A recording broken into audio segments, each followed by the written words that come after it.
tonight, before you try to fall asleep one more time, give yourself a few honest minutes. Maybe today you were angry at someone, a message left unseen, a careless comment, something unfair that happened at work, or simply that heavy feeling that life is somehow against you.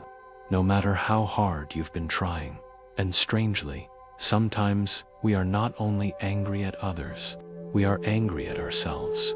Angry for not staying calm enough. Angry for saying things that now, when you think back, make your chest tighten. Angry for letting your emotions drag you further than you ever really wanted to go. If you're lying there in the dark with a kind of anger you don't even know how to name yet, then this moment is for you. Welcome to Lucid Dream, Sleep, and Science Stories. Here, we are not trying to fix you. We are not here to tell you don't be angry, and we are not going to demand that you forgive immediately. Be strong, be mature. Here, we simply sit together and look back. The stories you'll hear tonight are woven from two threads, very down-to-earth understanding of the human mind, and quiet, timeless philosophy from people who once sat with their own anger thousands of years ago. Marcus Aurelius once wrote, "You have power over your mind, not outside events. Realize this, and you will find strength." Strength does not come from the world treating you more gently. It comes from the fact that inside you, there is a place no one has ever been able to touch. That place may be covered right now by frustration, resentment, exhaustion, but it is still there, waiting for you to return. Tonight, we'll walk together on a small journey from the anger you're carrying in your body right now towards a quieter, slower kind of inner self-control. Not a change your life in 10 minutes journey, but a very human one, walking and breathing at the same time, listening and slowly noticing the things you once overlooked. And if you're fortunate, you might feel just a little lighter out there. There are so many voices telling you to control your emotions, to be more positive, to stop complaining, stop being upset. But there are nights when those pieces of advice simply cannot reach you. There are nights when all you need is a slow voice, someone on the other side of the screen who does not judge, does not push, just sits beside you and says, "Yeah, I get it. It really is exhausting." Lucid Dream, Sleep, and Science Stories was created for nights like that, for adults who have been working, colliding with the world, trying to look fine in front of everyone. But the moment the lights go off, they're no longer sure if they're actually fine at all. Stoic philosophy doesn't see anger as an absolute enemy. It sees it as a signal that something inside you is crying out for help. Seneca once said, "The greatest remedy for anger is delay." We cannot switch off anger the way we flip a light switch, but we can learn to look at it from a little farther away, to give it time, to give ourselves time, before we let it take over the entire course of our life. Tonight, you don't have to try to be a better person. You don't have to prove that you're generous or forgiving. You only need to be honest about what's in your heart right now. Maybe it's irritation, maybe it's hurt, maybe it's a deep sense of injustice you haven't been able to tell anyone about. Bring all of that with you, and then set it down here, beside this story.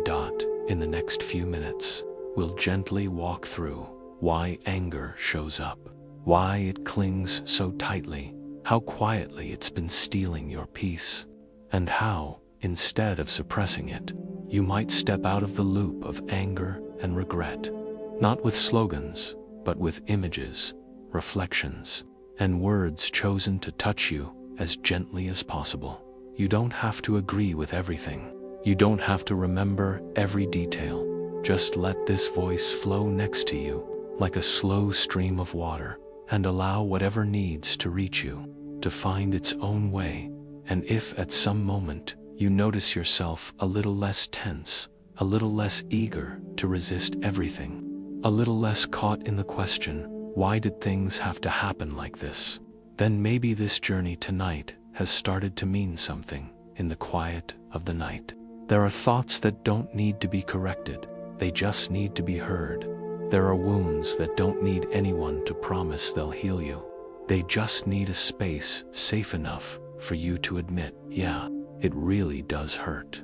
If you're listening to these words now, perhaps you're ready for a gentler conversation with yourself. So, let everything outside step back for a while.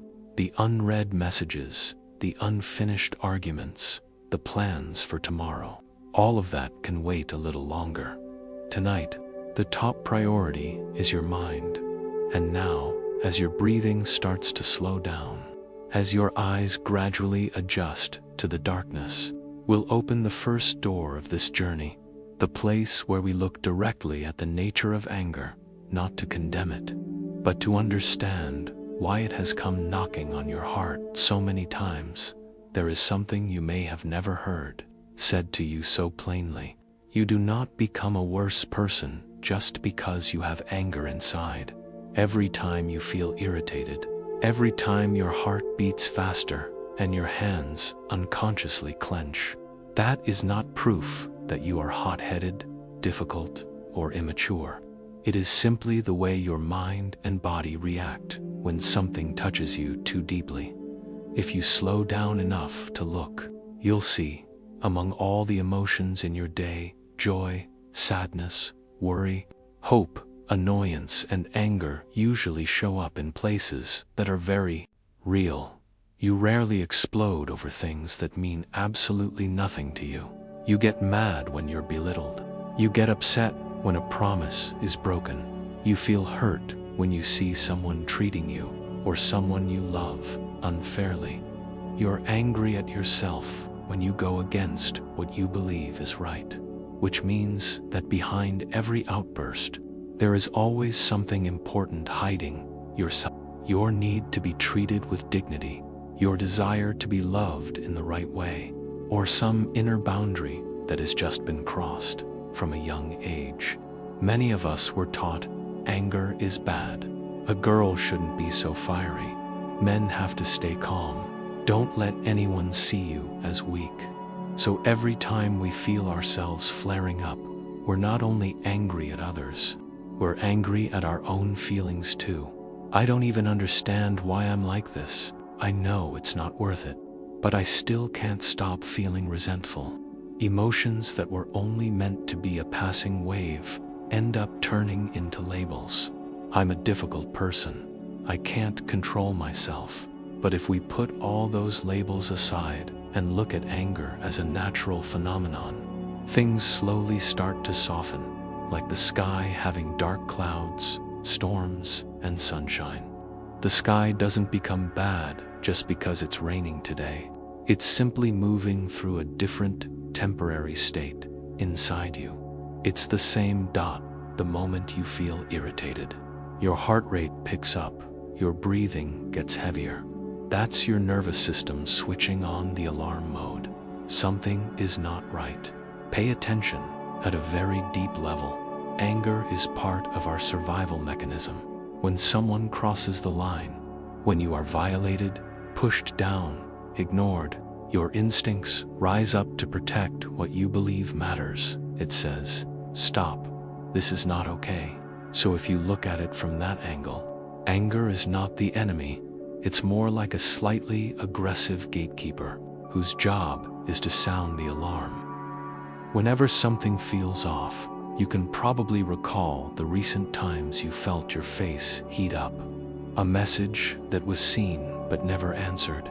A meeting where all your effort was overlooked while someone else was praised.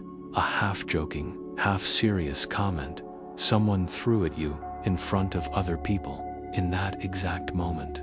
Before you even had time to think, a rush of sensations rose up.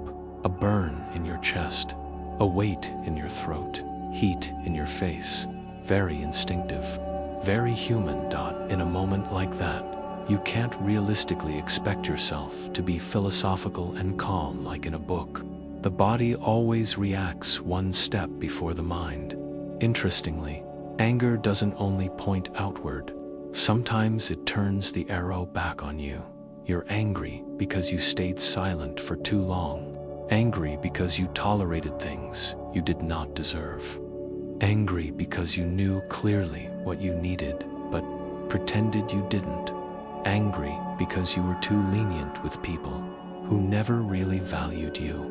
Those waves of self-blame may sound like guilt on the surface, but underneath, they are also a form of anger. Anger that you haven't treated yourself the way you truly deserve. If there was ever a moment in your life when you put your hand on your chest and thought, "How did I let things get this far?" then that feeling is not weakness. It's the voice of a part of you that wants more protection. Anger, in its own way, always points to what you consider important. You don't get worked up because some stranger doesn't understand you, but you are hurt when the people close to you dismiss your efforts.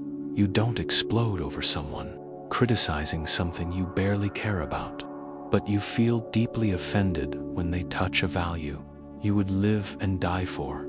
Anger is a map showing you what you hold dear. It redraws your boundaries. This is as far as it goes. From here on, this place is no longer safe. If we learn to listen to it as a message, instead of only seeing it as a problem, we begin to understand ourselves more clearly. What am I afraid of losing? What am I trying to protect? What am I hoping for that I am not receiving?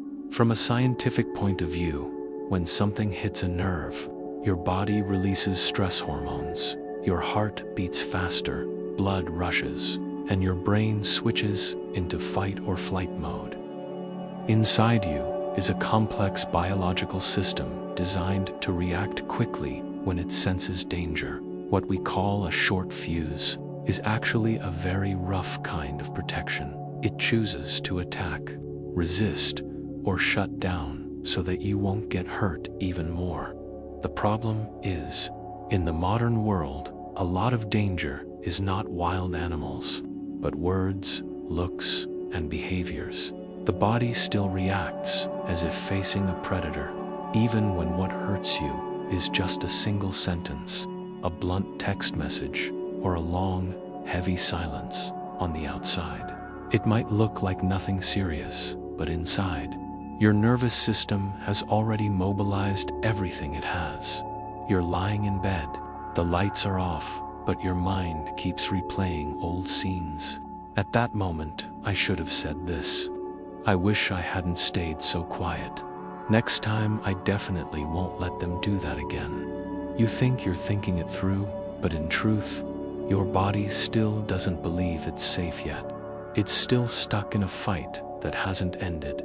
In moments like that, it's very easy to conclude, I'm just an angry person. I'm weak, easily triggered. But if you slow down just a little, you might try seeing it differently. Maybe you're not a person with too many issues. Maybe you're simply someone who feels everything very deeply. People who are too numb might no longer recognize injustice as injustice, or hurt as hurt. They walk through everything with a very thick mask on. They look calm, but sometimes it's only because they haven't really touched their own feelings in a very long time. But you, whenever something is wrong, your inner world immediately starts to stir. You feel the sting, the ache, the urge to respond at that, on some level, means you are still living very honestly with what you feel, of course.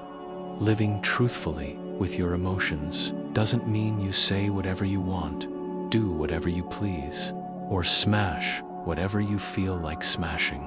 But if you skip over the fact that you are in pain, that you are upset, and force yourself to be fine, then your anger only gets pushed deeper down, smoldering more quietly. Marcus Aurelius once wrote, "If you are distressed by anything external, the pain is not due to the thing itself, but to your estimate of it, and this you have the power to revoke at any moment." The things that touch you throughout the day are, in themselves. Just events. The feeling of being offended, abandoned, belittled is born from the way your mind interprets them. This proves I'm not worth anything. They clearly don't value me. I'm probably just not good enough. That tightness in your chest is not only a reaction to what someone did, but also a reaction to the story you're telling yourself about it. But to reach the point where you can change that story, first, you have to dare to look straight at the original emotion and see it for what it is, a very human reaction to something that once caused you pain. No denying, no making excuses, just simply admitting, yeah, I'm angry. Yeah, that really did hurt me. Sometimes, just allowing yourself to say that inside is already a big step forward, because in that moment, you no longer have to play the role of the person who is always rational, always understanding. You are allowed to be a normal human being with feelings that are messy and imperfect. From that place, you finally have a ground to stand on, so you can move further to understand why some bursts of anger flare up and then fade quickly, while other resentments cling to you year after year. Between a flash of emotion like lightning and something that smolders like embers that never go out, the difference is not only in how much you were hurt, but in how you hold on to it, how tightly you cling to the story around it, day after day. And it's right there where the original natural reaction is held onto for too long that anger begins to change its nature, from a protective signal into something that is both exhausting and corrosive in a moment. We'll step deeper into that territory together, the place where initial discomfort, if it isn't acknowledged and released, thickens into a quiet acid that slowly eats away at the softest parts of your soul. There is a very thin line between an emotion that rises and then dissolves on its own, and an anger that stays and follows us like a shadow. The moment something upsetting happens, the very first response is just a wave of emotion. Your heart beats harder, your body tenses, your head heats up. If everything stopped there, anger would be like a wave crashing on the shore and then pulling back.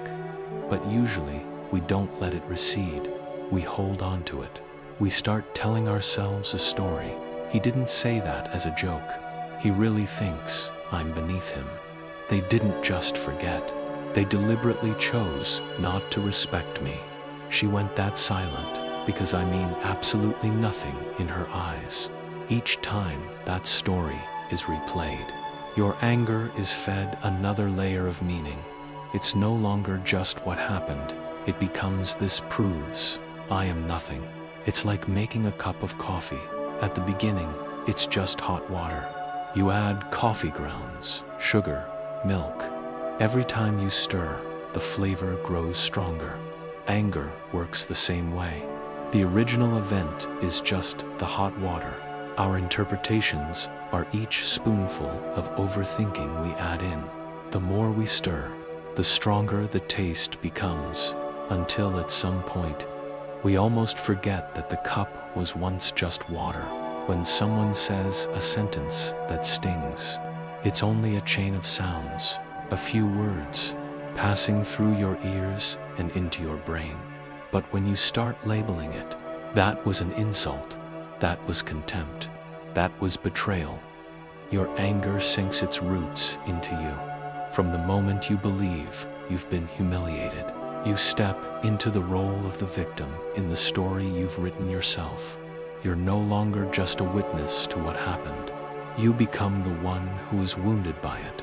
And once you've slipped into the role of the wounded one, you begin to carry everything that comes with it. Injured pride, suspicion, hypervigilance, closed doors, resentment. Little by little, the original emotion, just a wave passing through, gets framed and hung on the wall of your mind. You look at it every day, touch it every day, to make sure you remember. I'm still hurt by this. Sometimes the event itself is long over. The other person has forgotten. Their life has moved on in its own direction. Only you are still digging through every detail. What exactly was the look in their eyes then? What tone did they use? What were the people around us thinking about me? You turn your memory into a courtroom. You are the judge. You are the prosecutor. You are the victim. And you are also the jailer who keeps the sentence alive day after day in that courtroom. There is no one else but you. Yet you still hold trials, still hand down verdicts, still keep someone locked in your heart with the chains of your resentment. The irony is, in that prison, the one who is most tightly locked up is you at that point. Anger is no longer a natural response. It has become a kind of inner acid, quietly corroding from the inside out your trust, your softness, your ability to believe in others, and even your ability to believe in yourself. There are people who, on the surface, seem very calm, but inside, they are a storage room full of memories they can't put down. Every time a certain name is mentioned, their face tightens immediately.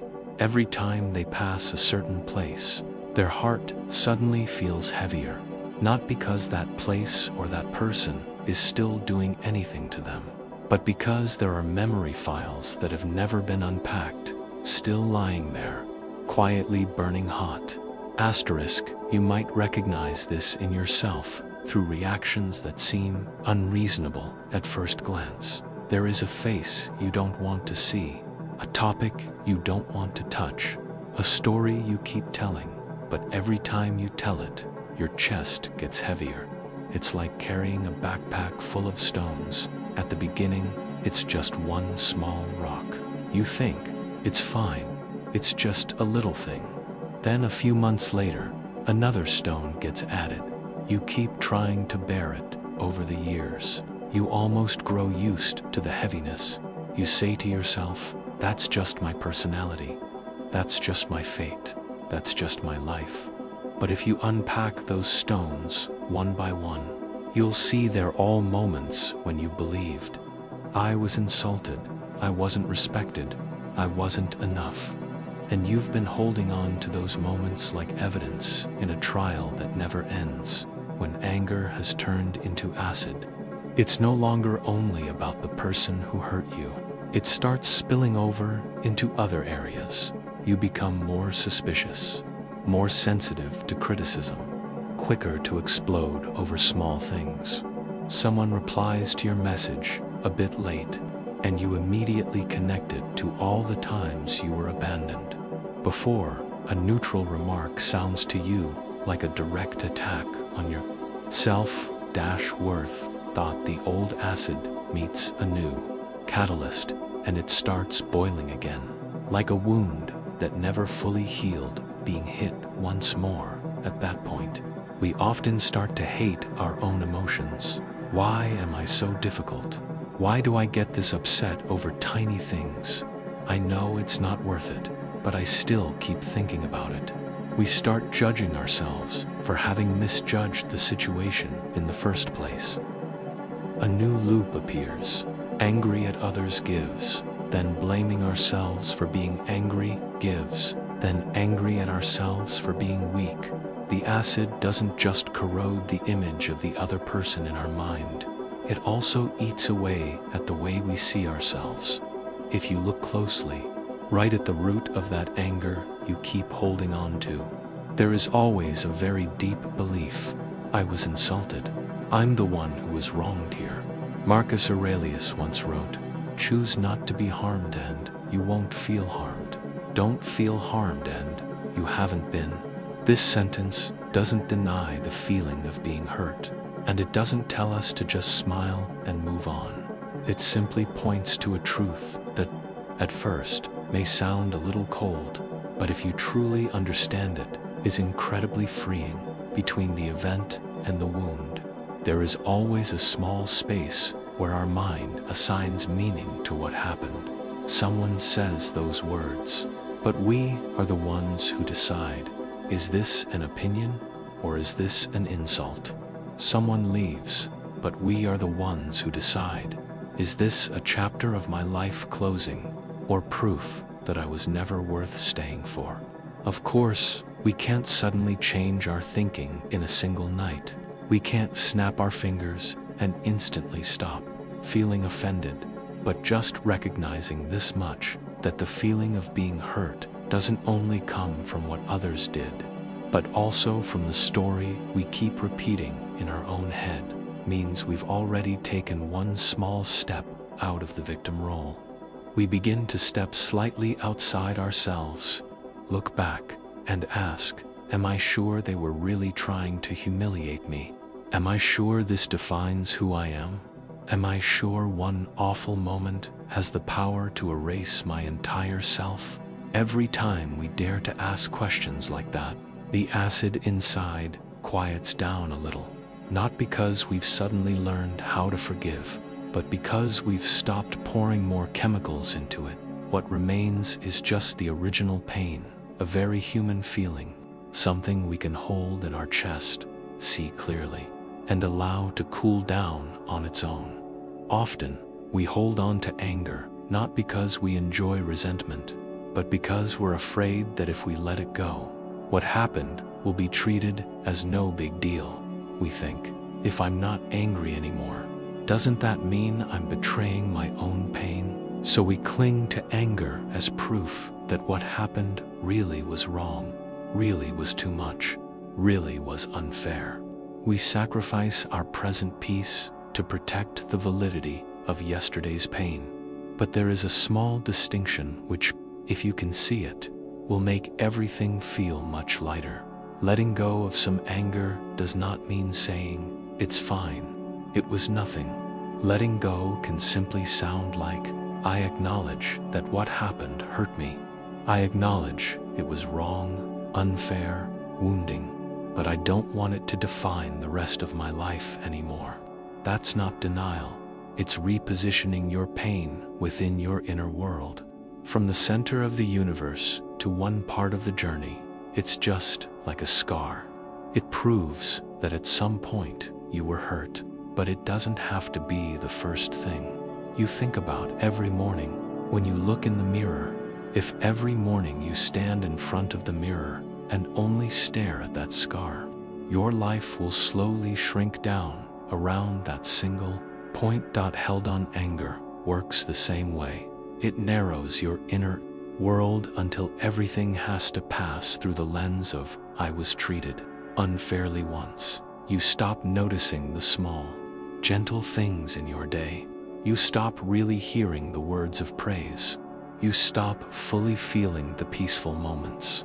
Acid doesn't just corrode, it also dulls all the other colors of life. Honestly, none of us consciously chooses to live like that. No one sits down and says, from today on, I decide to live in resentment. It all starts with being hurt once, then once more, then a few more times. No one ever taught us how to set those pains down somewhere safe. So we carry them by reflex, until one day, we realize we're so tired, we can no longer tell which anger is new and which is old acid being stirred up again. Only when we begin to notice, oh, this isn't just about today. This is an entire chain of old stories being poked at. Do we finally get a chance to peel the layers apart? We still have feelings, but we stop letting this one feeling drag our whole past back in, and slowly, we notice something that seems small, but becomes a turning point. We're not always truly angry at other people. A lot of the time, we're angry at the way we kept quiet, kept yielding, kept abandoning ourselves over and over again. When we touch that place, anger is no longer a finger pointing outward. It turns inward instead, toward the parts of us we've neglected, the needs we never dared to name. That is when anger, instead of being pure acid that destroys, can become the very first doorway that leads us deeper into understanding ourselves, and from that doorway, Many who have gone before us chose a very different path. Instead of staying forever in the role of the one who was harmed, they began learning to stand up as a witness, gentle but clear-eyed, looking at both the event and the story their mind had spun around it.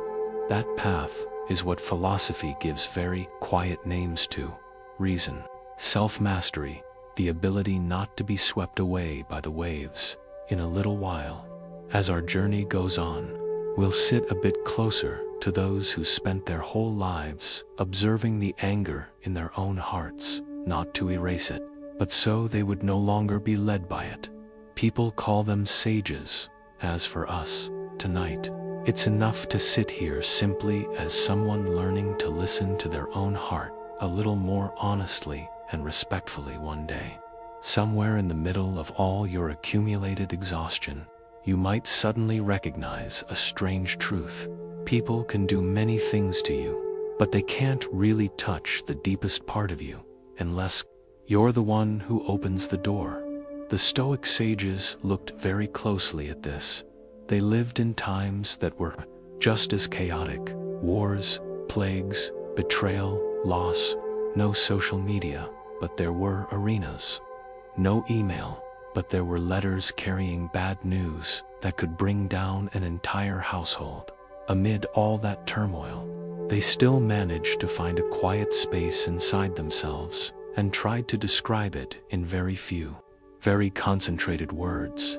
Marcus Aurelius once wrote, "You have power over your mind, not outside events. Realize this, and you will find strength." Epictetus put it more simply: it is not things themselves that disturb us, but our opinions about them. For them, the real tragedy of human life didn't lie in how harsh the world could be, but in how unconsciously we hand over our power to what's outside to define who we are, how we deserve to be treated, and whether our life has value or not. You can probably recall a very ordinary situation. Someone throws out a cold remark about you in front of a crowd. Technically, it's just a sentence, a string of sounds passing through your ears, a few words appearing in your mind. But if deep down, you believe he's right, believe maybe I really am that bad, then from that moment on, that sentence doesn't just pass through, it sticks. It starts to hollow you out. It seeps into the places where you already doubted yourself, and then spreads, like ink bleeding across a page. But if there is a place in you that quietly knows, I am not just one rushed judgment, then that sentence can still sting. But it won't find a place to sink its roots. It becomes like a stone thrown into a lake. There are ripples. Yes, but the water eventually smooths out again. The stone sinks. But the lake does not lose its fundamental stillness. The Stoics do not deny pain. They never say if you're insulted and feel nothing, that means you're strong. They simply, gently remind us that between the event and the wound, there is always a tiny open space where we assign meaning to what happened. That space is exactly where our real power lies. In that space, we can, even if only a little, choose a different way of understanding, choose a different story, choose not to let one awful moment define our entire worth, but to touch that space. We have to accept a truth that can feel uncomfortable. We are not always only the victim.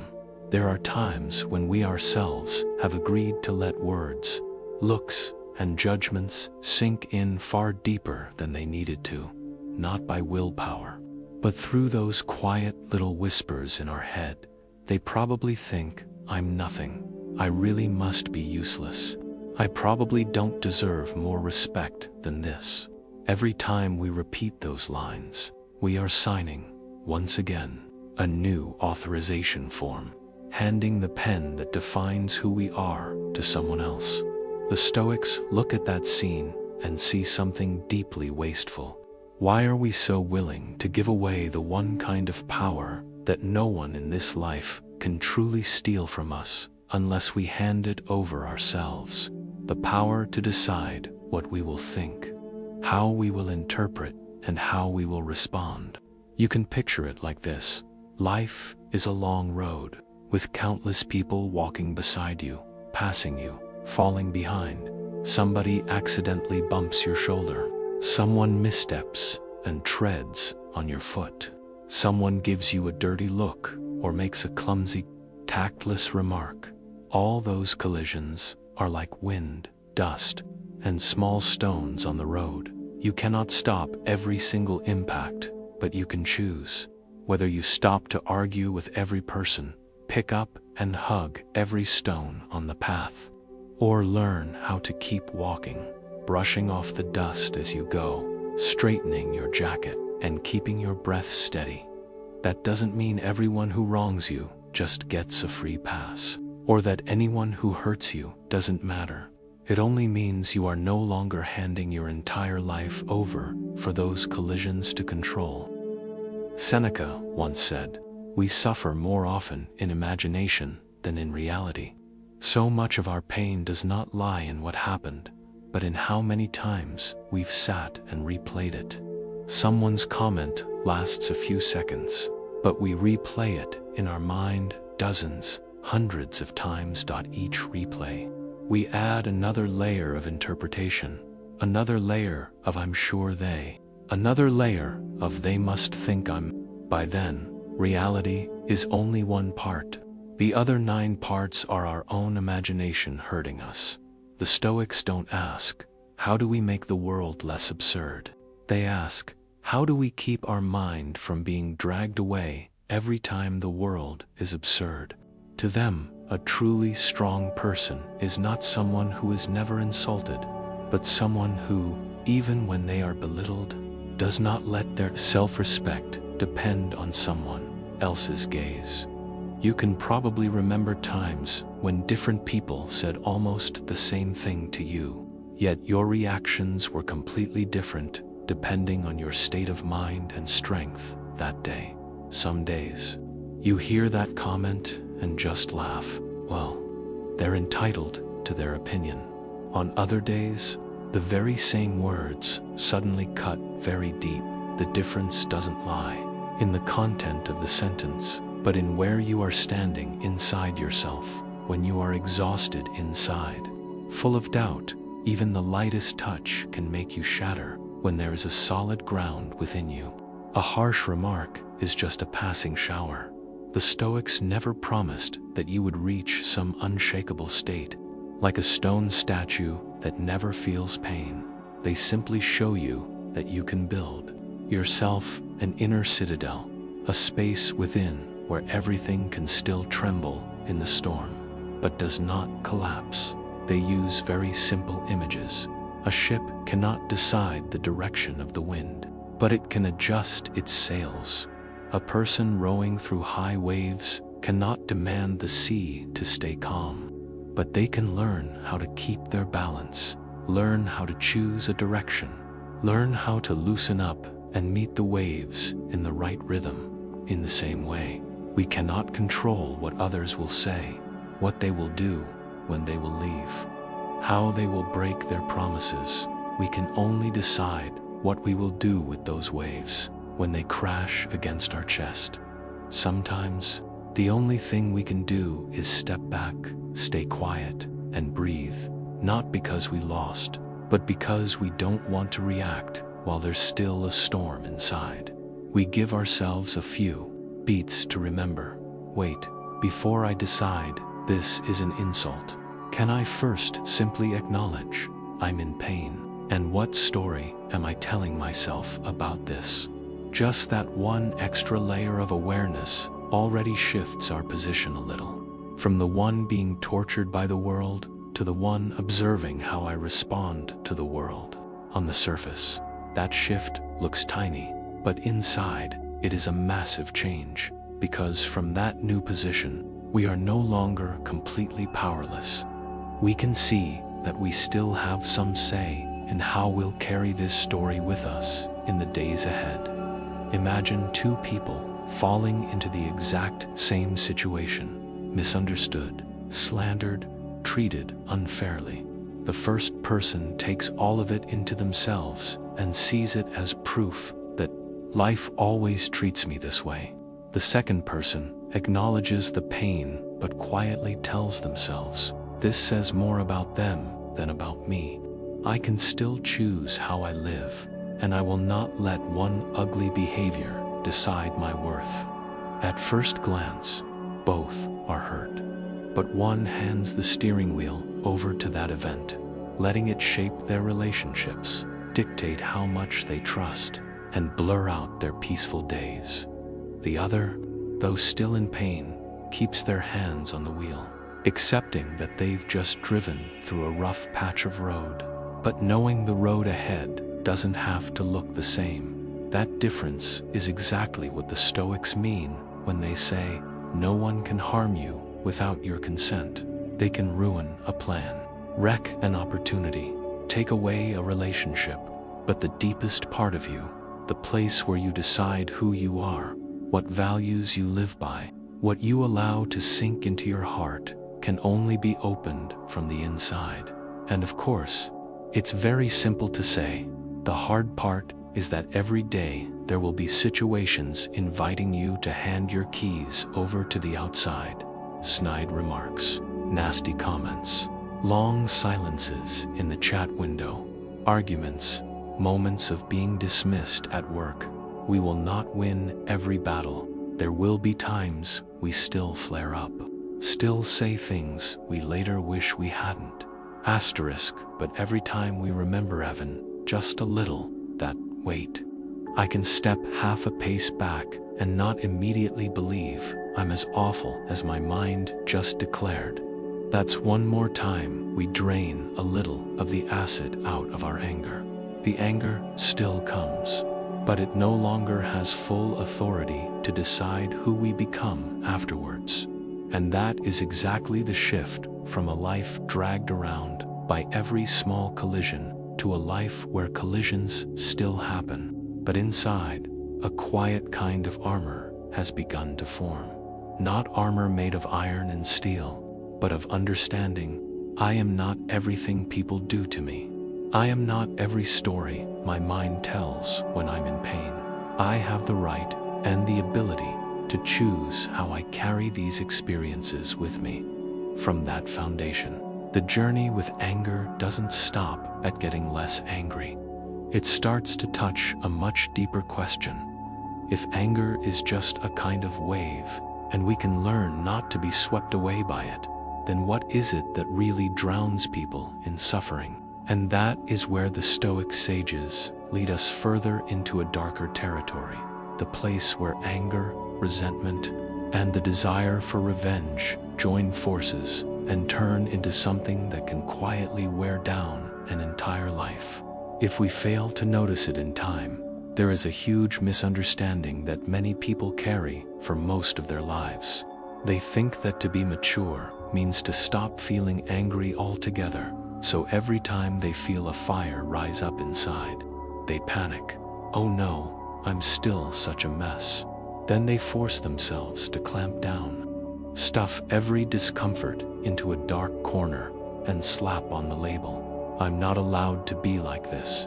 From the outside, they look calm, but inside, a whole river of lava is still quietly flowing. The wise person, the Stoic philosophers, speak of is not someone who never gets angry. They're simply someone who no longer lets that anger climb into the driver's seat of their life. They still feel everything fully, the sting, the bitterness, the humiliation, the hurt. But instead of chasing after it, they pause for a moment, look straight at whatever is flaring up in their chest, and quietly say, I'm angry, that's all.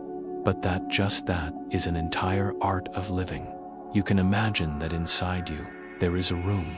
Every time something touches an old wound, the door flies open, and a guest named Anger walks in, hot-headed, noisy, with dust still clinging to its hands from old memories.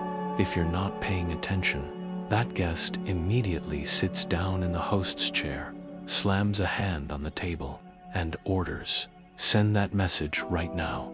Show them who they're dealing with. Don't you dare let this slide. In that moment, you forget who you are, forget how many other kind, decent parts live inside you, and you're left with only one sentence: "I'm furious." And just like that, anger becomes the one deciding who you're going to be next. But if the moment the door bursts open, you don't rush to shove that guest out, and you also don't rush to hand over the whole house. If instead you simply pull out a chair, set a glass of water on the table, and look it straight in the eye, "Okay, you're here. What exactly did you come for?" Say it clearly. Then anger is no longer the owner. It's just a messenger. The wise person the Stoics talk about doesn't fake calm. They're quietly honest with themselves. "I'm in pain. I feel disrespected. I feel my boundary has been crossed." They don't deny their emotions, but they also don't fuse their entire identity with them. There's a very small difference in the wording, but a huge difference inside. "I am angry" versus "I am feeling anger." One is completely becoming the fire. The other is recognizing, "The fire is burning in my room, but I am not the fire." Asterisk, Epictetus once wrote, "Any person capable of angering you becomes your master." He can anger you only when you permit yourself to be disturbed by him. When we don't realize that we still have a choice in how we respond. Anyone who hits our weak spot can grab the strings and pull. They push one button, we explode.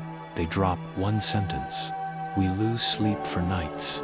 But when we practice stepping back a little, seeing anger as a passing state, we start to reclaim small pieces of sovereignty over our own mind. It's not about laughing it off. It sounds more like, "Yes, that was not okay. Yes, I've been hit. Yes, I feel a strong urge to react right now, but I choose not to act while I am still the fire." Seneca once wrote, "Anger, if not restrained, is frequently more hurtful to us than the injury that provokes it." If we don't hold ourselves for just one beat, what we do in anger often destroys more than the thing that made us angry in the first place. The wise person does not proudly say, "I never get angry," but calmly admits, "Of course I do. I get angry like everyone else. I just don't want to pay with my whole life for one moment when I couldn't stand steady."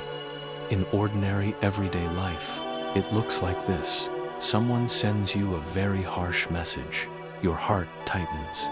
Your chest heats up. Your breathing gets shallow. Your first instinct is to type a reply immediately or erase them from your life on the spot. But the calmer part of you, if you give it a chance to speak, just slows your breathing down and says, "Noted, I'm extremely upset. I want to react right away, but I can wait 10 minutes or until tomorrow. Before I decide how I want to live with this."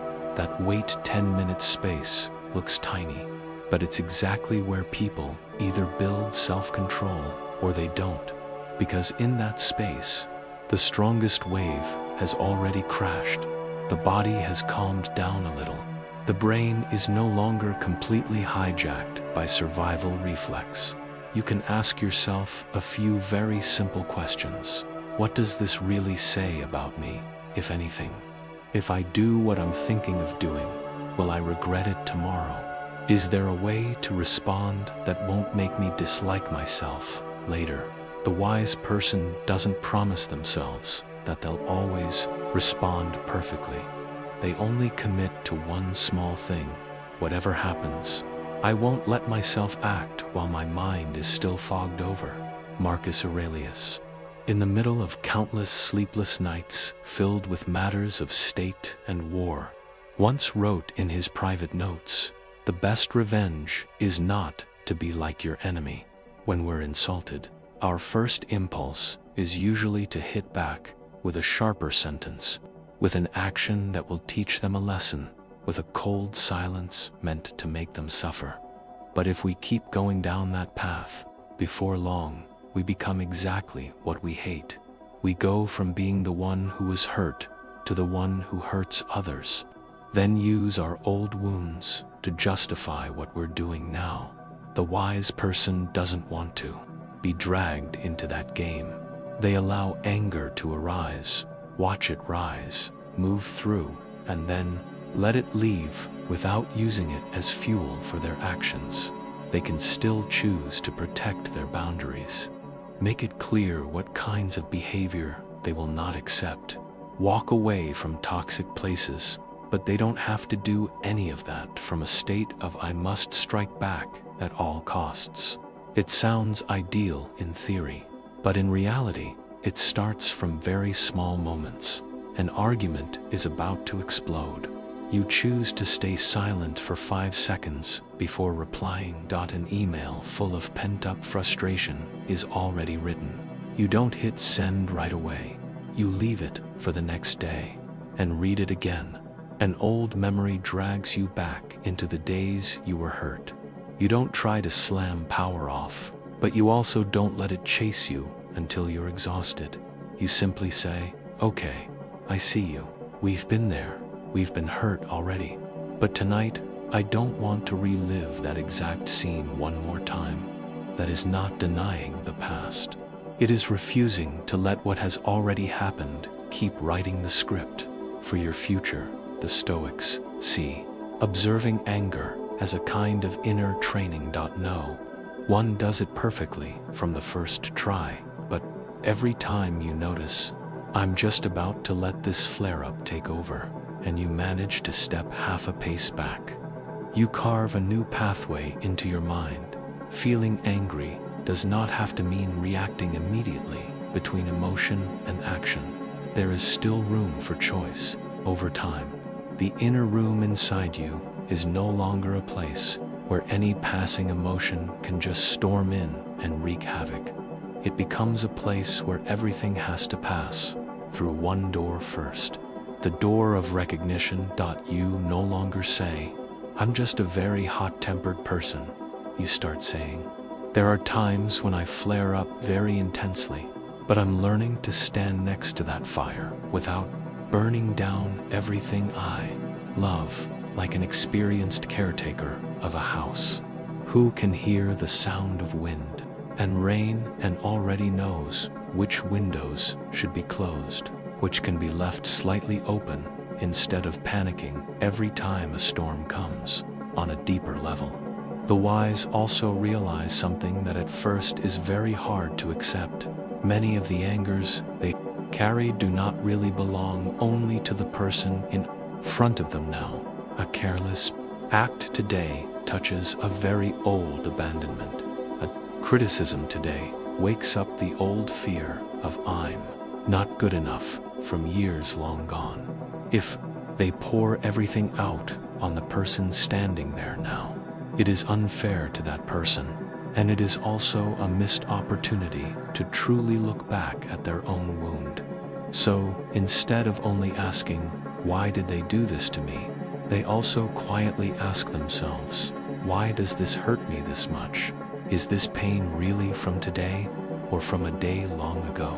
In that question, anger is no longer an excuse to attack, but becomes a signal that something inside needs to be touched more gently from the outside.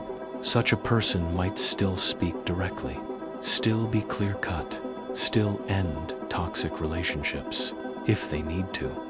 But what makes them different is that they do not do those things in a state of "I have to vent until I feel satisfied." They act because they have sat long enough with themselves to know where their boundaries need protecting, what can be forgiven, and where things must stop. Slowly, anger is no longer something that makes them ashamed of themselves, but becomes a kind of signal they listen to with respect without kneeling before it. And then, when they look back over the years of their life, they are not proud because "I never lost my temper," but quietly grateful that there were many times they did not let one impulsive minute destroy what they truly treasured. As for us, tonight, it is enough just to sit here and recognize one small thing. We are not our anger. We are the one who is watching it, learning to breathe with it, practicing not to let it become the driver of our entire life. From that vantage point, a new question begins to open. If anger can be recognized, observed, and allowed to pass through, then what happens if we let it run wild, never once bring it into the light? The sages of old answered that question with pages and pages on the consequences of anger and hatred.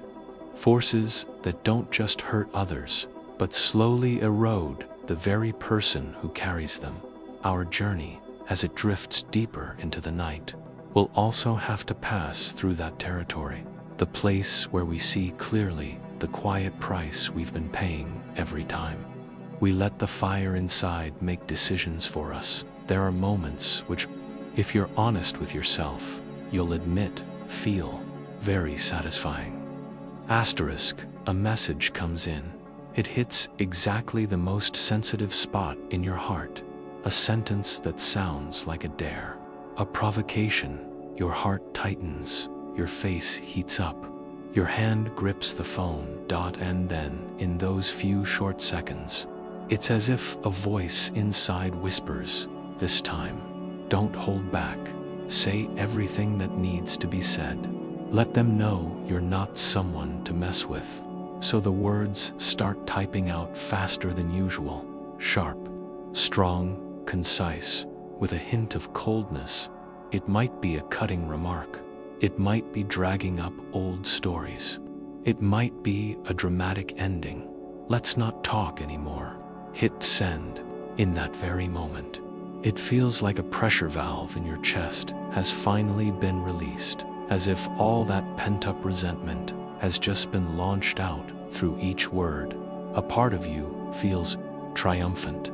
Finally, I've said everything. Now they know I'm not so easy to push around. Serves them right. They asked for it. This feeling is very real.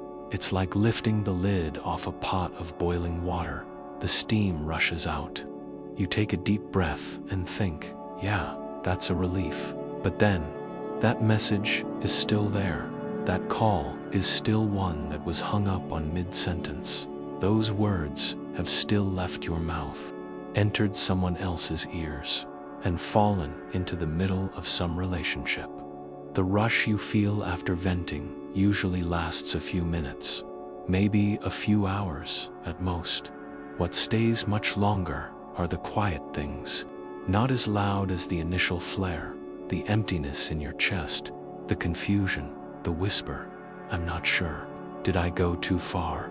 Marcus Aurelius once wrote, "How much more grievous are the consequences of anger than the causes of it." The things that make us angry are often just a sentence, an action, a moment. Asterisk, what that anger drags along behind it sometimes is an entire string of days we have to live with the consequences. You might recall a big argument you've had in your life. In that moment, both sides spoke very fast, very loud, very harsh. You were looking at each other. But in truth, you weren't seeing each other anymore, only seeing what you wanted to throw at the other person. What you gain in that moment is the sense that you didn't back down, that you said it all, that you didn't let anyone walk over you. But when the door closes, when night comes, when it's just you and the ceiling, that gain suddenly shrinks. In its place comes the question, that argument. What did it cost me that? On any other day, I would be terrified to lose. Maybe it's the sense of peace in your home. Maybe it's someone who used to be very close. Maybe it's trust, something that takes a long time to build, but can be broken in just a few sentences. In anger, our mind narrows down until it only sees one target, to satisfy some immediate feeling, to say what we want, to prove that we're right, to send back everything we feel we've received. The long-term things fade into the background. Tomorrow, how will I look this person in the eye? Next week, will we still be able to talk the way we used to? A year from now, when I remember this moment, will I feel proud, or will I wish I had done it differently? Seneca once said, a very short sentence, anger, if not restrained, is frequently more hurtful to us than the injury that provokes it. If it isn't held back for even a single beat, the fire inside us usually hurts us longer than the thing that lit it. There are decisions born from a few minutes of impulse that affect us for years. A resignation letter submitted on the worst day, when you can't stand your boss, your colleagues, your workplace anymore. A breakup declared just to see whether the other person will try to hold on. A smashed phone, thrown objects, a precious gift tossed into the trash in that moment. It feels like you're reclaiming your power, asserting your worth, but afterwards, when the tidal wave has receded, what remains on the sand are pieces of your own life that have been swept away with it. We can't always stay calm and calculate every possible consequence. No one goes through life without at least once doing something reckless in anger. But if we're willing to look back at each of those moments, we start to see a very clear pattern. The outburst usually only gives us a brief sense of release. The price we pay is trust, the chance to talk things through calmly later, the way others see us, and deeper than that, the way we see ourselves. There are sentences that, even years later, still make us wince when we remember them, even if the other person has long forgotten. Not because the words themselves were unimaginably cruel, but because we know very clearly the person who said them was not our usual self. It was the version of us with anger occupying all the space. When we let anger choose our words and actions, it's like handing the steering wheel to a drunk driver.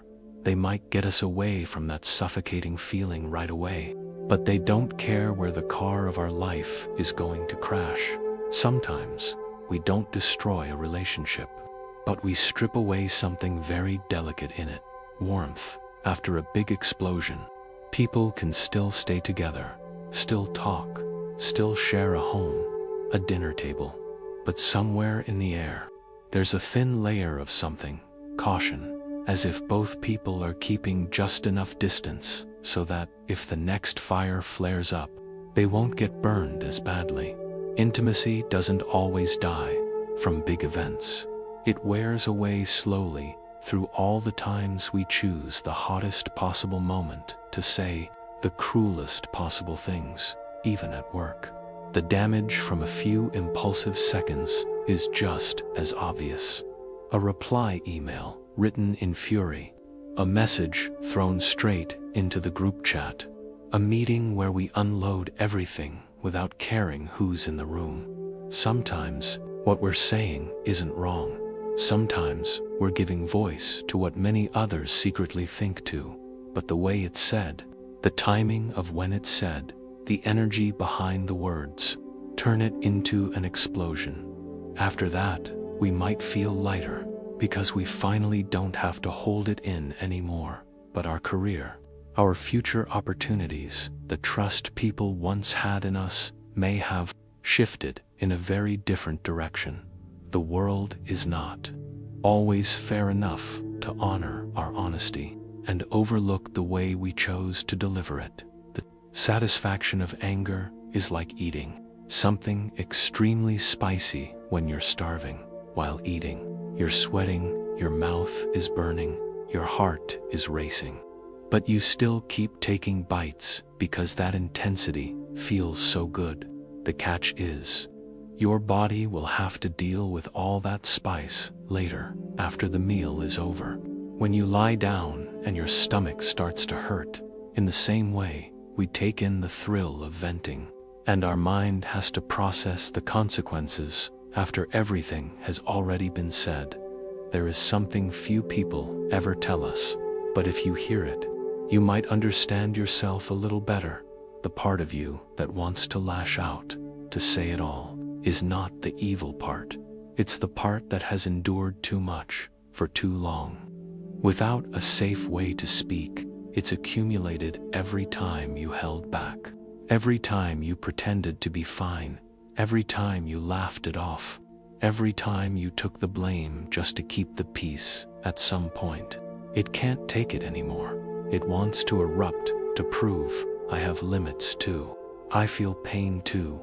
In that moment of release, that part feels protected. It feels, finally, someone is standing up for me.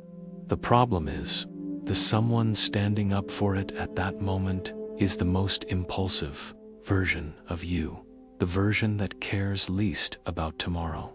So, in trying to defend our feelings, we end up choosing a way that has a very high chance of harming ourselves. If there's ever been a time you looked back on an outburst and felt ashamed, remember this, that shame is the wiser part of you speaking up, saying, in that moment, I let my pain drive my hands. Recognizing that is not an invitation to beat yourself up. It's so that next time you find yourself in a similar situation, you can spot it earlier. I'm standing at this crossroads again. One path is a few minutes of satisfaction. The other is keeping a bit of peace for my future. There will be times when we still choose the first path because we are still human, and there are days we're simply too tired, too drained to stay calm. But if, over time, we begin to see the price more clearly, we'll slow down a little before we take that step. There is also a slightly painful truth. Our outbursts don't just damage what's happening right now, they also send a message to our own mind. Whenever I'm hurt, the way to deal with it is to throw fire. The first time, it's with person A, the next time, it's with person B, the time after that. It's with a completely different situation, gradually. The brain forms a pathway. Triggered, gives angry, gives vent, gives satisfied, gives, deal with it later. Once that road has been walked many times, it turns into a reflex. You find yourself heating up faster. Your body gets used to flipping into fight mode. Your mouth gets used to throwing out words, sharper than they need to be. Meanwhile, there's another path, stepping back, breathing, seeing, understanding that hasn't been used nearly as often, so it's faint, harder to notice, less tempting if no one ever points out to us the long-term cost of that old pathway. We'll assume that's just my personality. That's just how I am.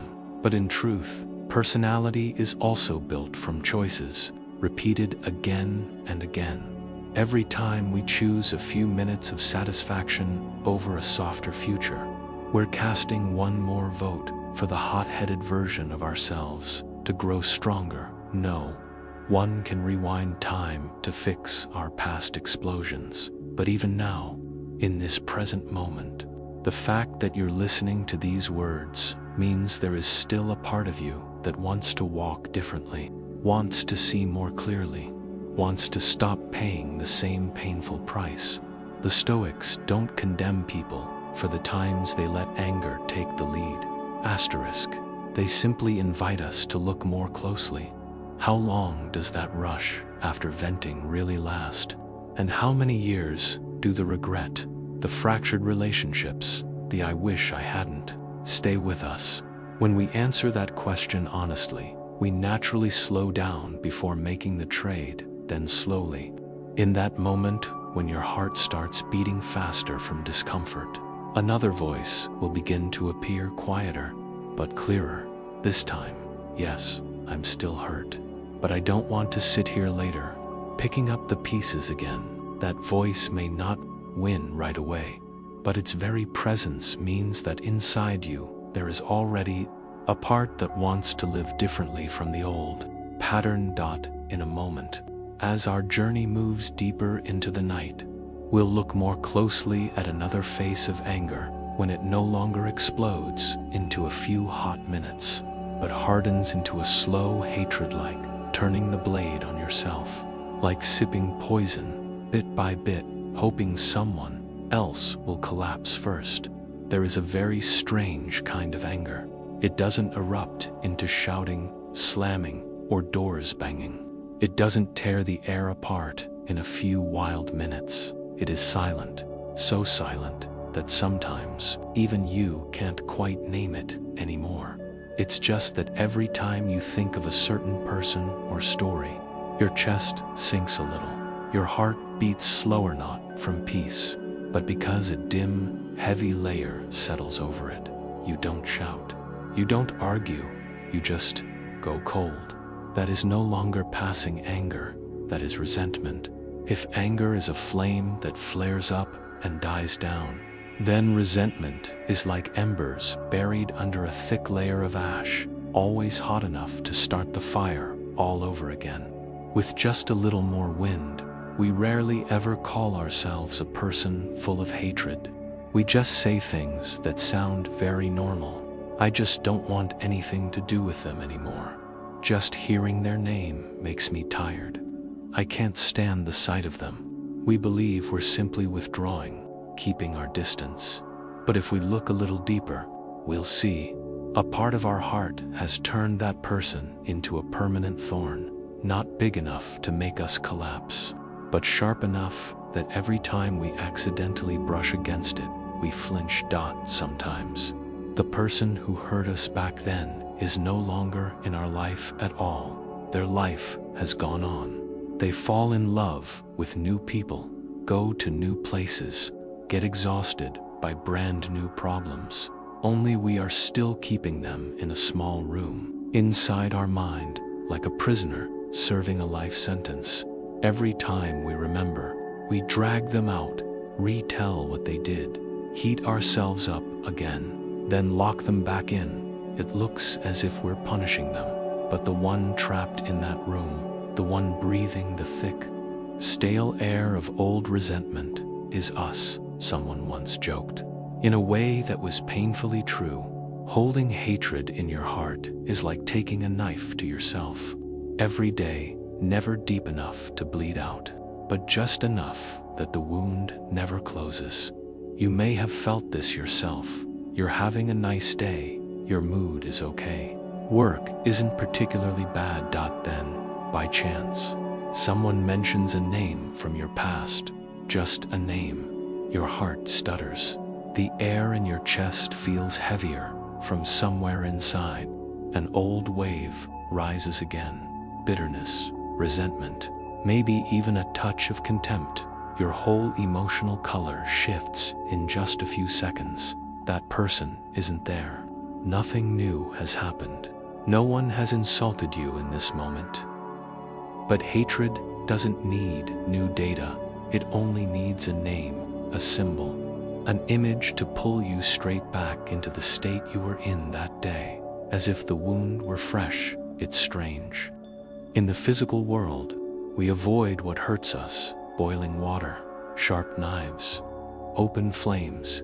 Yet with these invisible blades, we hold on very tightly. We say, I just can't forgive. I can't forget. And in those words, there's something very real. We're afraid that if we let go, our pain will be treated as if it never existed. We hold on to hatred like holding on to evidence that it was unfair, that we were wronged, that we were not treated the way we deserved.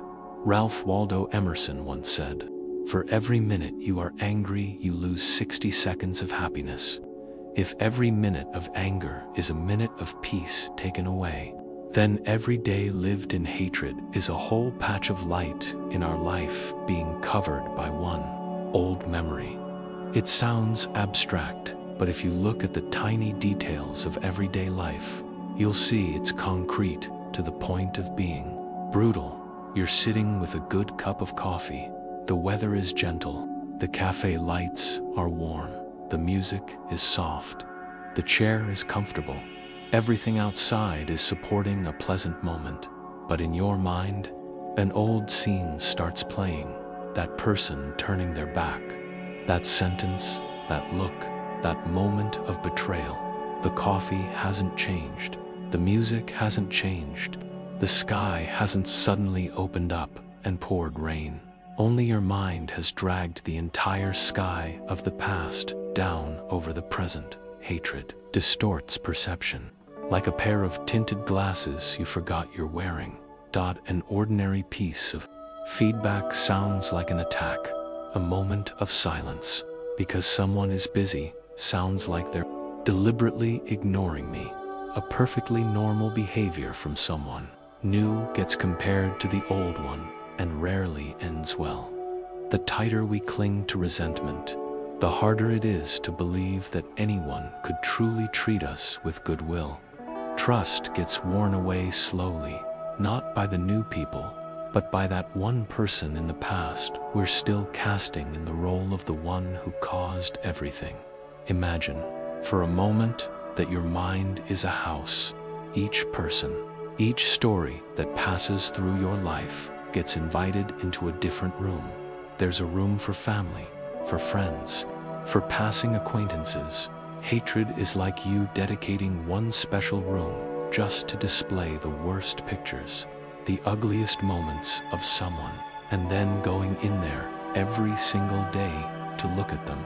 You think you're not forgetting the lesson, that you're learning so you won't be fooled again, but every time you step into that room, the one breathing that heavy, gloomy air is you, not anyone else. So each time you smile at someone in the living room, there's a thin layer of suspicion still hanging in the air. Each time someone comes closer, a part of you steps back because you're afraid that one day their picture will also end up on that wall. Short bursts of anger can ruin a single conversation, but long-held hatred can warp the way we see the entire world. It makes us believe no one is truly genuine.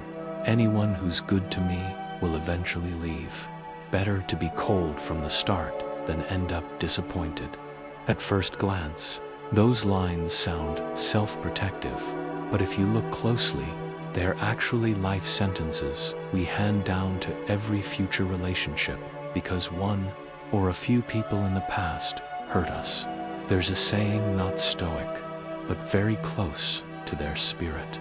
When you clutch a burning coal to throw at someone else, the first person who gets burned is always you. Anger and hatred, for every day they stay in our hearts, seep into our blood, our heartbeat, our breath. Nights become harder to sleep through. Muscles stay tense for no clear reason. The mind feels tired even when you haven't done anything demanding. We assume it's stress, work, the weather, and rarely notice that part of our exhaustion comes from straining to carry heavy things for people who, by now, may not even think about us anymore at this point. A reaction might rise up in you, so it's all my fault now. They did wrong, and now I'm being told that holding a grudge means I'm hurting myself. No, that's not it. The feeling of being betrayed, lied to, abandoned, belittled, all of that is very real wounding. You have the right to hurt. You have the right to be angry. You have the right not to forgive immediately. Even the right to never go back to that person again. No one, not even the calmest philosopher, has the right to tell you it was nothing. What the Stoics are opening up is not a denial of life's cruelty. They are simply placing another question gently in your hands. How long do you want to keep paying for that wound? Because from a certain point onward, the original pain itself doesn't increase anymore, but our tight grip on it keeps creating new scratches. When you remember the old story and your heart aches again, it's not just the cut from back then, it's also today's cut, caused by choosing to twist the same blade into the same place one more time. Asterisk, if someone once hurt you deeply, then yes, they took away a stretch of your peace. But if you let that hatred go on to manage your relationships, the way you trust, the way you love, the way you open your heart for many years afterward, then aren't you signing your name again and again under the original sentence they once carelessly or cruelly placed on your life. Epictetus once said, "No man is free who is not master of himself." No one is truly free if they are not in some measure master of themselves. Anger and resentment are two of the tightest ropes binding us, and the bitter irony is, they are ropes we tighten with our own hands every time we dwell on the past. Some will ask, if I'm not angry, not resentful, how will I remember enough to avoid repeating it? The difference lies here. Remembering in order to stay aware is not the same as remembering in order to keep punishing. Remembering to see which signs you ignored, where you stayed silent, how you abandoned yourself in that story that is learning. Remembering so you can replay every word they said, so that every time you tell the story, your head heats up again. Every time you bring it up, your heart tightens again, that is continuing to be wounded. One person can look at a scar on their hand and think, "This is from the time I was careless with fire. From now on, I'll be more careful." Another person looks at the same scar, and every time they see it, they drag themselves back into the old pain until they're afraid even of things that are no longer truly dangerous. Hatred is the way we look at our own scar and see nothing but fire. Forgiveness, in the spirit of people like Marcus Aurelius or Seneca, doesn't mean saying, "It was fine." It's more like deciding, "That happened, it hurt me, but I don't want to spend every day after this replaying that moment over and over. I want to spend my life on other feelings, peace, clarity, kindness toward myself." You don't forgive because they deserve it. You forgive because you're starting to understand that you deserve a lighter inner world than this. Of course, it's always easier to say than to live. No one just listens to a bedtime story and wakes up the next morning suddenly free of resentment. But sometimes, the smallest change is just in how we talk to the hatred inside us. Instead of, "I will never forgive," it might become, "Today, I'm still angry, but I don't want it to dictate my whole day anymore." Instead of, "Just hearing their name makes me hate them," it might become, "Hearing their name still hurts, but I don't want to use this pain as a reason to shut everyone else out." Every time you speak to your heart like that, one strand of the rope loosens, not snapping all at once, but easing a little, until one day you realize you still remember what happened, but you no longer feel a blade twisting inside you. By then, hatred is no longer a dark room, always waiting for you to step in, but a past event placed on a shelf like an old chapter. You can pull it out and read if you need to, but you no longer live inside it, and from that slightly calmer place, a new path begins to appear. The path that many who came before us spent their whole lives exploring. If we don't build our life on anger and resentment, then what can we build it on? That's where things like acceptance, kindness, patience, understanding ourselves and others begin to enter, not as pretty slogans, but as very concrete choices in small, everyday situations, between getting even and keeping your inner peace, between clenching and letting go, between carrying the knife and learning how to set it down. And that is exactly the direction our journey tonight will begin to turn, from looking straight at what anger and hatred have taken from us. We start groping our way toward another path, a path of transformation that brings anger down from the role of ruler back to where it belongs, a passing guest in a heart that is learning how to stay with peace. There is something interesting. The harder we try to stop being angry, the more stubborn our anger becomes. It's like being told, "Don't think about a pink elephant immediately." That image appears more vividly than ever from childhood. Many of us were taught, anger is bad, losing your temper is wrong, showing emotion is weakness. So every time the heat rises, instead of looking straight at it, we try to shove it down, pretend nothing is happening. On the outside, a calm face.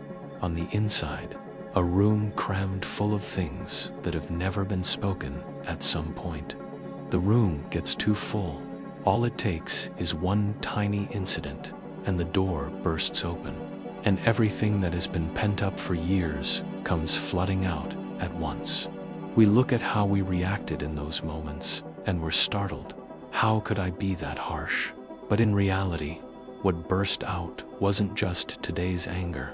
It was all the anger from so many days when we told ourselves, it's fine, just let it go. That's why the path of walking with our anger doesn't begin with the question, how do I stop being angry? It begins with a question that's more honest, smaller, but much deeper. How do I get angry in the right way? It sounds strange, but anger also needs to be handled with care. Just like any other kind of energy, getting angry in the right way doesn't mean being polite or smiling. Through every unreasonable situation, getting angry in the right way means you don't betray your real feelings, but you also don't use them to destroy the things you normally cherish. It can start from very small, very human things. You admit to yourself, yeah, that really hurt me. Yeah, that really hit a nerve. No denying, no playing the role of I'm fine. You simply do this. In the very moment you acknowledge it, you temporarily do nothing. You don't text right away. You don't call right away. You don't post a bitter status. You don't rush to tell the whole world. You give yourself the right to pause, not pause to brush it aside, but to keep that first wave from steering the entire ship. In that pause, you don't necessarily have to meditate in some grand way. You can just do something very simple. Come back to your body. Notice, where is that heat living right now? In your throat tightening up, in your chest feeling weighed down, in your jaw clenched hard, in your fists curling without you noticing. Just notice, without fixing, without judging. Oh, so this is what my body is like when I'm angry. You might try breathing a little deeper than usual. No need for a complicated technique. Just inhale slowly, pause for a beat, then exhale a little longer than you breathed in. Not to chase the anger away, but to let your body send a different signal to your brain. We're a little safer now. As your biology starts to settle, your mind will have a bit more space. That space is not for scolding yourself with, why am I so stupid? Getting angry over something this small. It's there so you can ask softer but truer questions. What exactly in all of this hurt me the most? Was it the words they used? Or was it that I felt I didn't matter? Am I angry at this person? Or am I angry at myself for letting things go this far? Just by answering a few questions like that for yourself, your anger has already started to separate into layers. You no longer see one giant, blinding block of fire in front of you. You start to see, inside it there is hurt, fear of being abandoned, feeling unworthy, a sense of injustice, disappointment in myself. Anger, it turns out, is the outer coat for a whole bundle of softer, more vulnerable emotions. If all you ever see is the coat, all you know how to do is tear it, throw it, burn it. But if you dare to unzip it, what you find inside is actually someone quite wounded. Getting angry in the right way means we don't take that coat and throw it in someone else's face. And we also don't pretend we're not wearing it at all. We sit down and look closely at what we're putting on every time something hits us.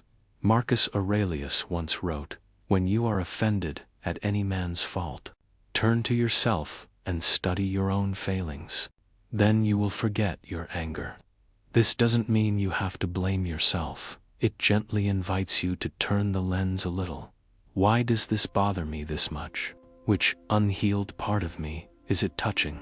They may be careless, they may be wrong, they may truly have behaved badly, but the intensity of your reaction sometimes doesn't belong only to them. It belongs to the stories you're telling about yourself. Getting angry in the right way means daring to look into that, but not using it as a tool to torture yourself further. You don't say, "It must be because I'm terrible that this happened to me." You say, "Maybe there is a part of me that is still very afraid of being dismissed, being left behind, being seen as not enough. That part is screaming through this anger."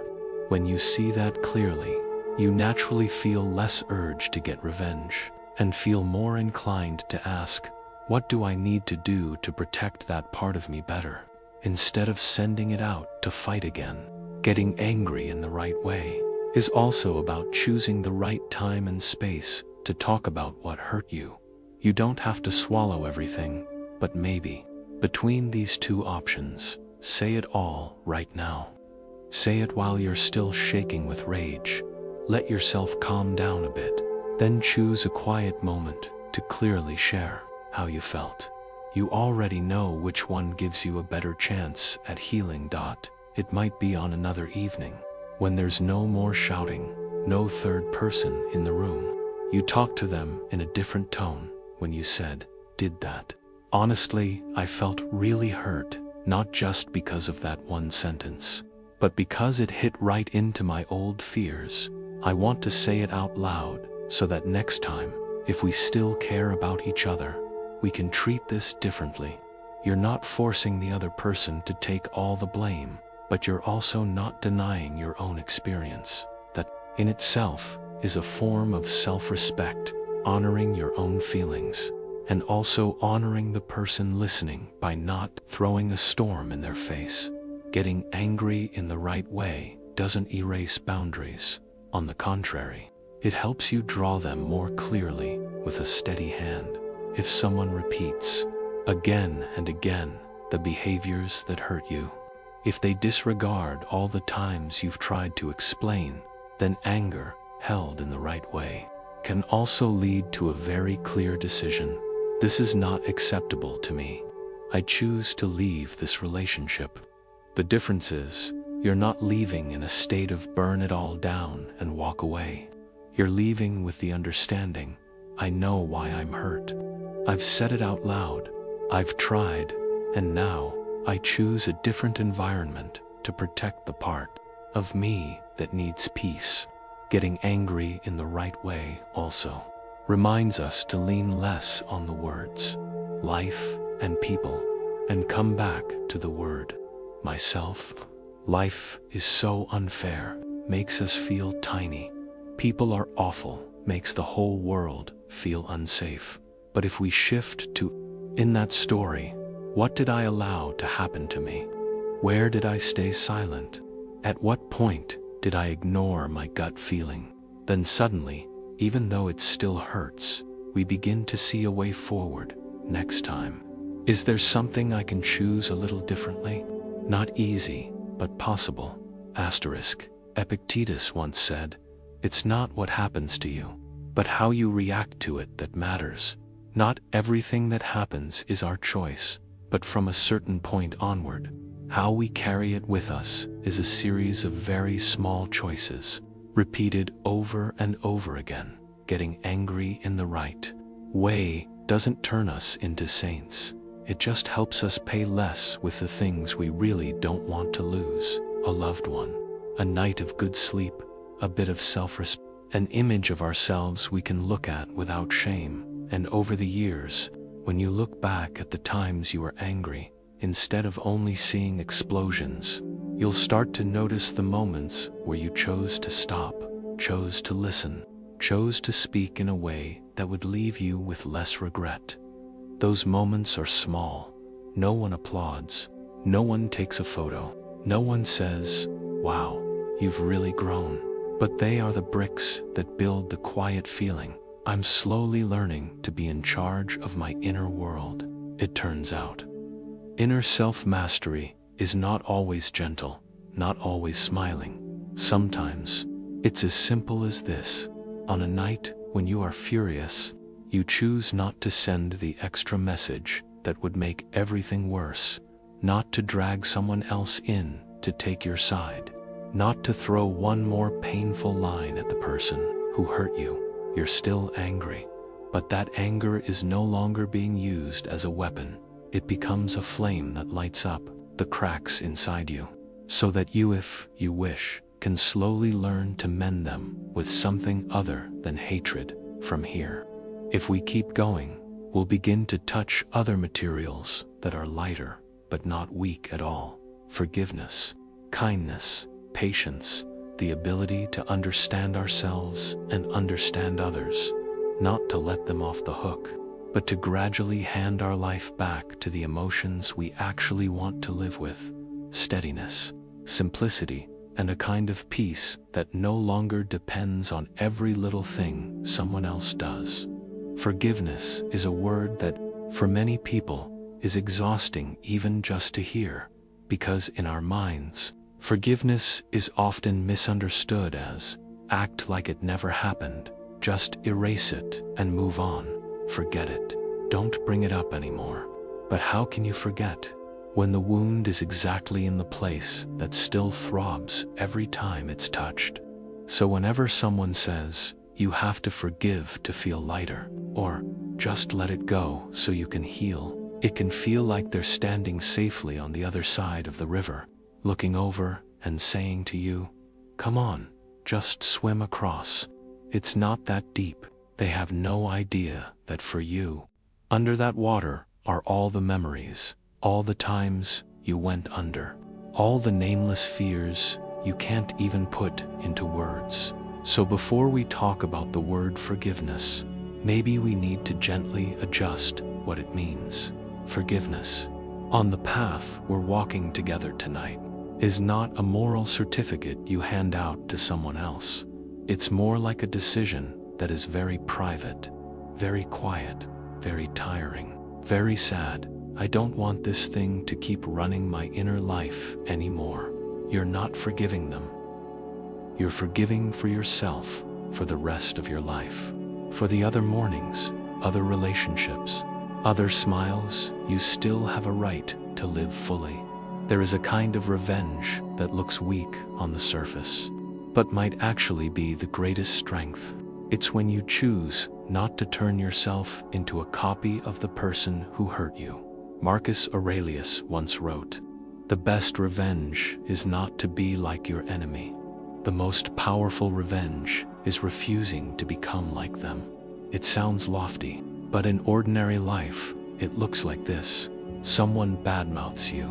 You are perfectly capable of badmouthing them back, even more skillfully, more sharply, with better arguments. But you pause and ask yourself, if I do the exact same thing, what's the difference between us? You stay silent, or say less, or only share what truly needs to be said with the people who genuinely need to know, not because you're scared, and not because you're weak, but because you don't want one more human being adding fuel to the cycle of gossip. Gives counterattack, gives gossip, gives gossip, gives counterattack. You're choosing to protect something invisible, but very precious inside you. The feeling that you haven't betrayed the values you usually hold dear. Forgiveness, in a certain sense, is staying loyal to yourself rather than to the story about them. But how could kindness, patience, or understanding of yourself or others ever be stronger than revenge? Revenge is fast, clean, powerful. Kindness is slow. Patience is tiring. Understanding others sounds like losing. On the surface, that's true. But if you stretch the timeline just a little, you'll see something else. When you strike back immediately, you win on the surface. But you lose a piece of your respect for yourself. You might not notice it right away, but the next time you look in the mirror, or remember what you said, there'll be a small corner of your heart whispering, in that moment, I let my pain decide for me. Meanwhile, When you choose a softer response, gentler, less satisfying, you'll be tired, you'll feel cheated. You'll hear a voice saying, "I wish I'd just snapped back so they'd know." But at the same time, there's another voice, quieter, but very steady. Because of that, I still feel like myself. Forgiveness doesn't erase memory. It erases the memory's ongoing right to run the show. You still remember what they did. You still know clearly where your boundary is. What you will not accept again, you still learn from it. You're still alert, but you no longer let every time that name appears be a moment where your whole mind gets swallowed whole. There is something people who look deeply inside themselves often realize. What annoys us in others is often a mirror reflecting the parts of ourselves that are still unhealed. Not always, but very often, you can't stand someone who always shows off, but deep down, maybe you are starving for a sense of being recognized. You get angry at someone who is always late, but perhaps your deepest fear is being left behind, being made to wait, being treated as if you don't matter. You're furious with someone irresponsible, but it might also be because you've carried responsibility for far too long, too much, without ever allowing yourself to put it down, even for a while, saying, "This is not about turning the blame back on you," as if to say, "It's your fault, you're not healed, that's why you're angry." No, it's simply that if you dare to look at your anger in the mirror, you'll see there are pieces that belong to you that are still bleeding.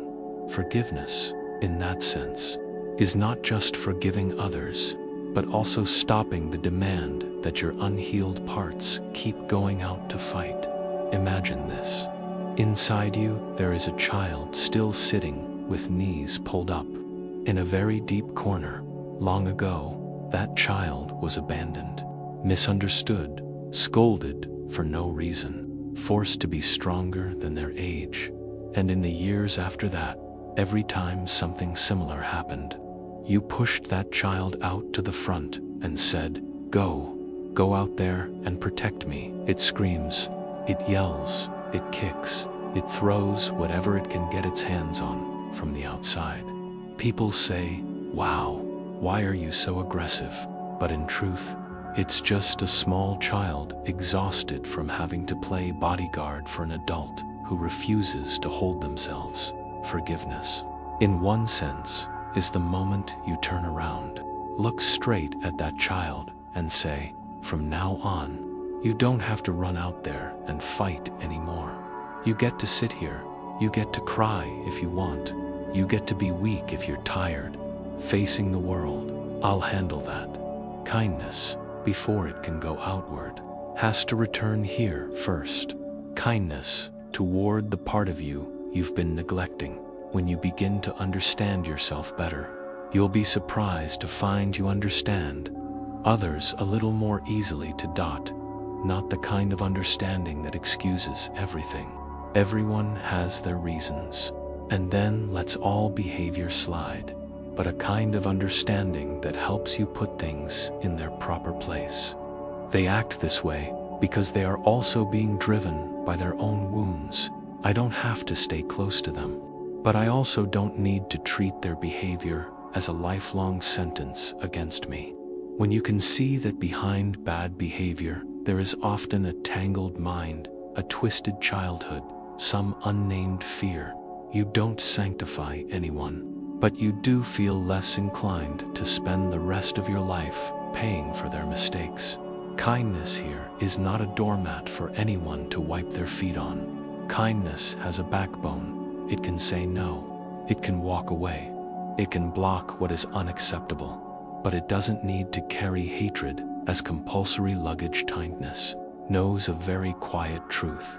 I cannot control what kind of heart someone brings when they come toward me, but I can decide what kind of heart mine will become after I've walked through them. Patience is also part of this journey. No one listens to one night of stories and wakes up the next morning suddenly free of a temper. No one just says I forgive once, and then never feels a sting again when they remember. Your anger has taken years to form. Your wounds have a long history. You cannot force yourself to heal in a few days. Asterisk. Patience means that each time old anger returns, you don't curse yourself with, "Why haven't I moved on yet?" Instead, you say, "Ah, you're back. We've already come further than we used to, you know. This time, I won't let you drag me as deep as you did before." You watch it. You breathe with it. You write it out. You speak about it to the right person. You set clearer boundaries. You seek out places that are healthier for you. Every one of those moments, no matter how small, is a step of movement. Forgiveness, kindness, patience, and the ability to understand yourself and others, they all have one thing in common. They don't give you an immediate rush of satisfaction, but they give back to you a long, steady kind of peace, a sense of solidity that comes from within. Epictetus once said, "No man is free who is not master of himself." No one is truly free if they cannot, at some level, be in charge of themselves. Every time you choose not to strike back, not to torture yourself further, not to let an old memory crush a new day, you reclaim a little more sovereignty over your inner life.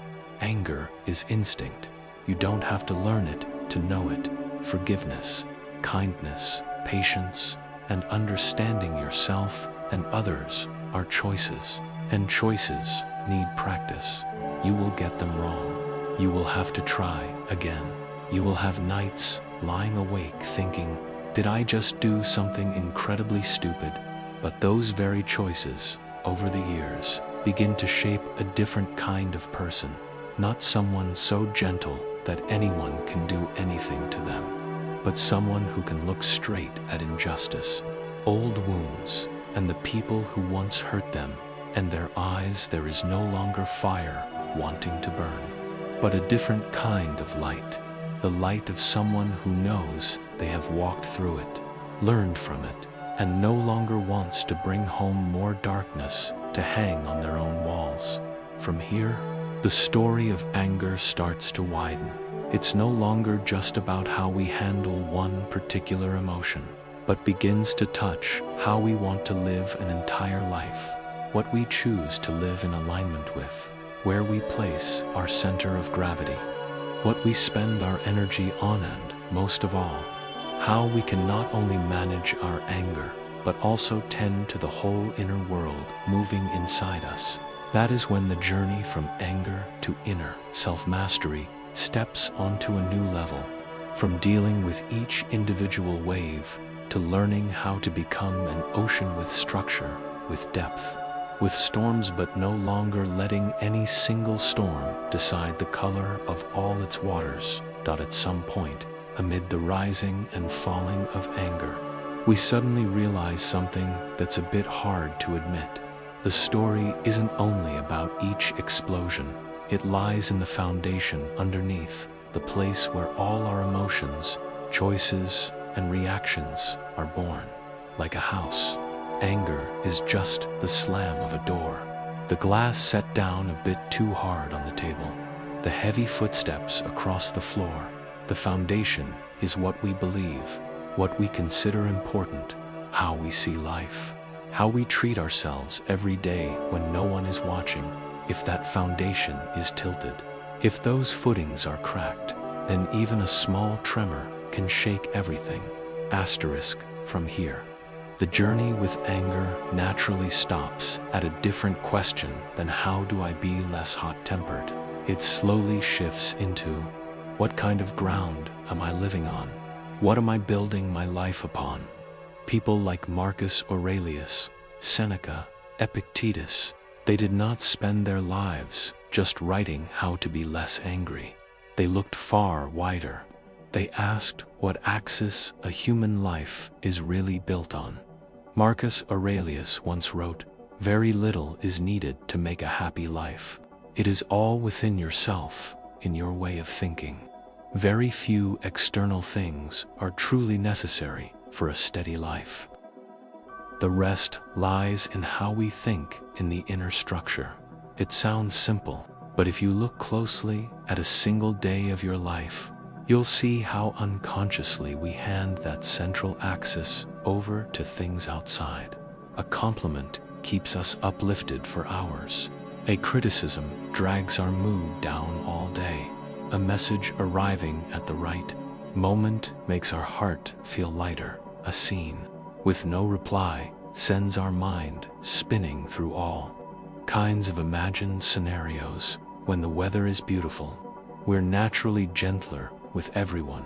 When the sky is gray, one small annoyance is enough to make us snap.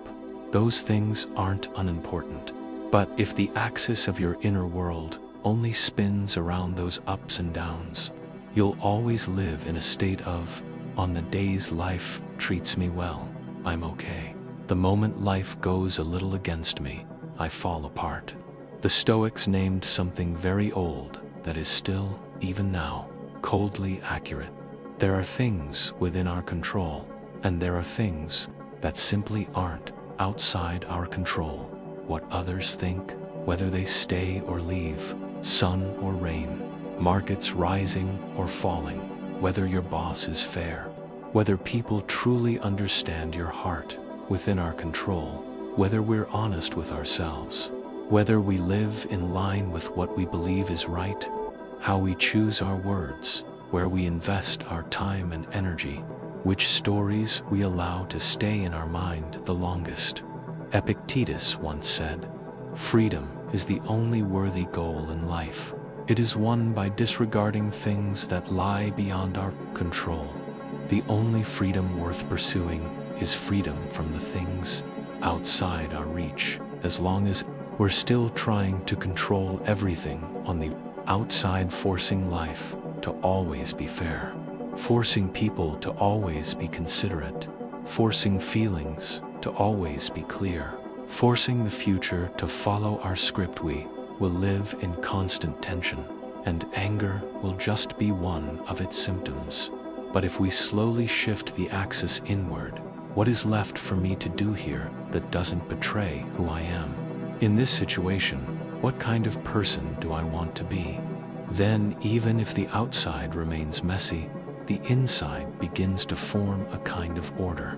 That order isn't a packed schedule, isn't a thick notebook of goals. It's more like knowing where north is on your compass, even if the wind changes, even if the clouds roll in, even if the person walking beside you changes, the needle inside still points in one direction: virtue, self-discipline, simplicity, gratitude, and the ability to be fully present with this moment. Virtue, it sounds like a word overused in moral lessons, but in ordinary life, it can be as simple as not lying just to make today easier, even if a lie would help you dodge a very uncomfortable confrontation, not blaming the whole world, even though you could easily tell a story that makes you look like the perfect victim, not pushing someone else down just to feel a little taller, even though, after being pushed so many times yourself, that temptation can be incredibly strong. Discipline. It's not only about waking up at 5 a.m. or having a beautiful to-do list. Sometimes discipline is just turning off your phone a little earlier so your mind isn't dragged into another pointless argument. It's not replying to a message while you're still furious, even though your ego is desperate to state your opinion right now. It's reminding yourself to drink water, to sleep enough, to eat properly, because you understand a burnt-out body has very little room for a peaceful mind. Simplicity doesn't necessarily mean dropping everything and moving to the woods. Sometimes, simplicity is just setting down a few things you've been carrying purely out of habit. Endless comparisons with other people. Arguments you already know will go nowhere. Relationships both sides keep only because they're afraid of being alone, not because they really see each other anymore. gratitude isn't always a long list of 100 things you have. Sometimes it's just one evening sitting quietly, placing your hand on your chest and admitting, even though today had a lot of frustrating moments, I'm still here. I still have the chance to live another day a little differently. Seneca once said, "True happiness is to enjoy the present, without anxious dependence upon the future." Real happiness is not about forcing the future to match every plan we've imagined, but about the ability to be fully present with what is here now, without hanging our entire mind on things that haven't happened yet. As we slowly shift our center in this way, anger starts to lose some of its territory. It doesn't disappear, but it stops being the center. We can still feel anger when we're treated unfairly, when we see someone hurt those who are weaker, when something we've poured our heart into is dismissed. But now that anger is placed on a wider ground in this situation, what values do I want to live by? Sometimes the answer is to speak up. Sometimes it's to leave. Sometimes it's to stay quiet and save your strength for battles that matter more. Whatever the answer is, you stop letting one impulsive minute decide everything from here. The inner journey is no longer just a string of attempts to fix each emotion one by one, but a long, steady care for your entire inner life. Some people choose very small rituals every day to keep their inner axis from tilting too easily. In the morning, before diving into emails and messages, they take a few minutes just to ask themselves, today, no matter what happens, what do I most want to hold on to? Sometimes the answer is, I won't speak badly of anyone. I won't abandon myself in work to the point I forget to eat, forget to rest. I won't use a harsh tone with the person I love because of things I had to endure somewhere else. In the evening, before sleep, they step back a little, replay the day like a short film. Where did I live in line with the person I want to become? Where did I let my temper take over? Is there something I need to apologize for, to someone else or to myself? Marcus Aurelius once wrote, "At every moment, keep a sturdy mind on the task at hand." As a Roman and a human being, at every moment, be fully present with what you're doing. As a human being who knows they could leave this life at any time, when you carry that awareness inside, you rarely want to end your day with bitter messages, arguments that drag on past midnight, or scorekeeping over who is better or worse. Instead, the day closes with a kind of quiet, the quiet of someone who has done their best on their part and knows the rest is beyond their hands. Meditation, to many people, sounds like a luxury, but if you drop the word meditation and just look at its essence, sitting still, observing, watching thoughts come and go without chasing them, you'll notice every night, lying in bed like this, you already have a very natural meditation space. No perfect posture needed, no forcing thoughts away. You simply choose that. Instead of letting your mind frantically replay every argument, you let a slow voice drift beside you and notice, oh, my mind wants to run back there again. This is the moment that old memory is surfacing again. You don't fight them. You don't command, get out of here right now. You just tell them, I see you, but right now, I want to let this body rest for a while. Another day, if needed, we'll talk again. Even that much is already a gentle kind of contemplation toward yourself. Using reason to guide action can sound like the opposite of emotion, but in truth, the reason the Stoics talk about is not a cold head that denies everything soft. It is the ability to see both the wave and the ocean. Reason says, yes, you're in a lot of pain right now. You're very angry. You have every right to feel that. But if you do exactly what you're being pushed to do right now, What else will you lose? Are you willing to pay that price? Emotion is no longer treated as the enemy, but as data. Reason is no longer a sword cutting down every trembling, but a pair of hands that holds those feelings and sets them down in places where they cause less harm. When you live with that kind of inner order, your compass stops pointing only at be less angry and starts turning toward other, deeper questions. In this life, what kind of person do I truly want to become? If tomorrow were my last day, would I want today to be all arguments and resentment? Anger will still come to visit. That part can never be erased from human life, but in an inner world that is used to knowing what it can control, what it wants beyond the impulse, and which values it has chosen to live by, anger becomes just another wave, no longer strong enough to turn your whole boat over.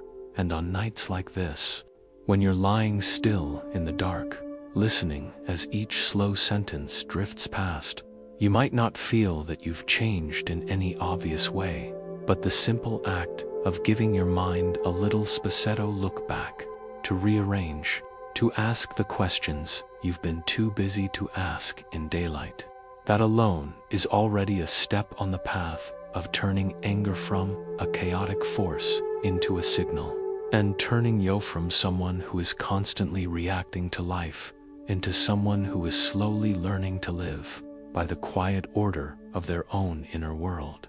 There's something almost funny about this. A lot of people hear the word philosophy and immediately feel sleepy.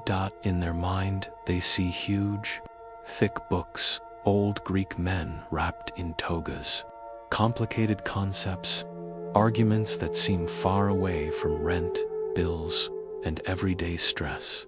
But if you push all the marble statues aside and keep only the core of how people like Marcus Aurelius, Seneca, Epictetus actually lived, you'll see this philosophy at its most down-to-earth level is simply the way a normal human being talks to themselves every day. Back then, they didn't have therapists, no self-help podcasts, no 10-step healing videos. What they had was a mind that could think, a heart that could hurt, and blank pages. Asterisk. They wrote not to teach the world, but to keep themselves from being swept away by storms on the outside. Marcus Aurelius wrote meditations not to publish, but as a private journal through long nights on campaign, to remind himself not to forget what kind of person he wanted to be in it. At one point, he reminds himself, Marcus Aurelius once wrote, "The soul becomes dyed with the color of its thoughts. The soul is dyed by the color of the thoughts we allow to stay inside it." If you put that line into the story of anger, it suddenly feels very real. If every day we keep repeating stories of unfairness, betrayal, loss, the words that cut us, then slowly our mind will start to take on that tint, suspicion, defensiveness, a readiness to ignite.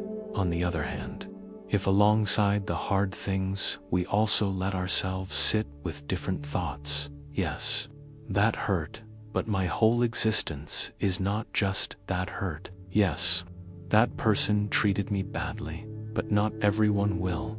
Yes, I was wrong, but I am not nailed forever to that one mistake. Then gradually, the colors inside us begin to soften. Stoicism, once you strip off the academic robe, is actually very close to a kind of raw, handmade therapy. It doesn't ask, how do we make you stop being angry? It asks, what are you believing when you are this angry? How are you judging this situation? Where are you placing your sense of worth that every bump from the outside can shake you this hard? Like a good therapist, the Stoics don't rush to say, you're wrong. Don't think like that. They patiently unfold the map and point to each spot. Here, you've mixed up what you can control with what you can't. Here, you've let one awful moment define your whole self. Here, you've decided you have no value just because someone else failed to see it. And just like any real therapy, the focus isn't on the event, but on how we interpret the event. Epictetus said it very plainly: men are disturbed not by things, but by the views which they take of them. We are shaken not by what happens, but by the way we view what happens. One person, criticized in front of a crowd, might think, "That's it, I'm a joke." Another person, in the exact same moment, might think, "The way he's talking is his problem. As for whether I need to adjust something, I'll review that myself later." The same sentence, two completely different inner worlds. When we see philosophy this way, it's no longer something that lives only in lecture halls. It becomes something that happens every night before we fall asleep tonight. Which thoughts will I allow to stay a little longer? And which thoughts will I gently walk to the door and let go? It's not just Stoicism. In Taoism, people speak of Wu Wei, a way of being that doesn't constantly strain against the world, doesn't keep forcing its hands into everything it cannot control, but lives in harmony with the natural flow, seeing everything as a current, knowing when to row, and when to let the water carry you for a while. In Indian philosophy, there are long lines of reflection on impermanence, how every emotion, every state, every relationship, every surge of anger, every pain is, by nature, changing. Not to make us numb, but so we don't cling so tightly that every time something leaves, it feels like we've lost the entire world. When you bring these strands of thought together, you get a fairly clear picture. Philosophy, in truth, is the art of resetting our value system and reconfiguring how we judge events. Someone going into therapy today might ask, "Why am I always angry? Why do I always feel like life is unfair?" Over many sessions, a therapist will often gently guide them toward deeper questions. What are you believing about yourself? Where did you learn that you only have value when you are loved in the right way?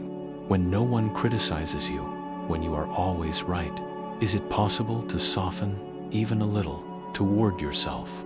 Marcus Aurelius, Seneca, the Taoist sages, the Indian teachers, they were doing something very similar, just in the language of their own time, reminding us that in a world full of turbulence, we can still choose to live by a few principles no storm can touch. Not lying, even when lying would make today easier. Not living against your own conscience, even when it costs you something. Not selling out your own kindness, even when the world sometimes calls that naive. Seen this way, you don't need to become a philosopher to touch philosophy. You only need to be someone who, lying there one night, suddenly feels tired of letting anger drive your life for so many years, and begins to want to live just a little differently at that moment. Philosophy stops being difficult passages in a book. It becomes you sitting down with yourself and writing a few lines like, "Today, I let one small thing ruin my whole day.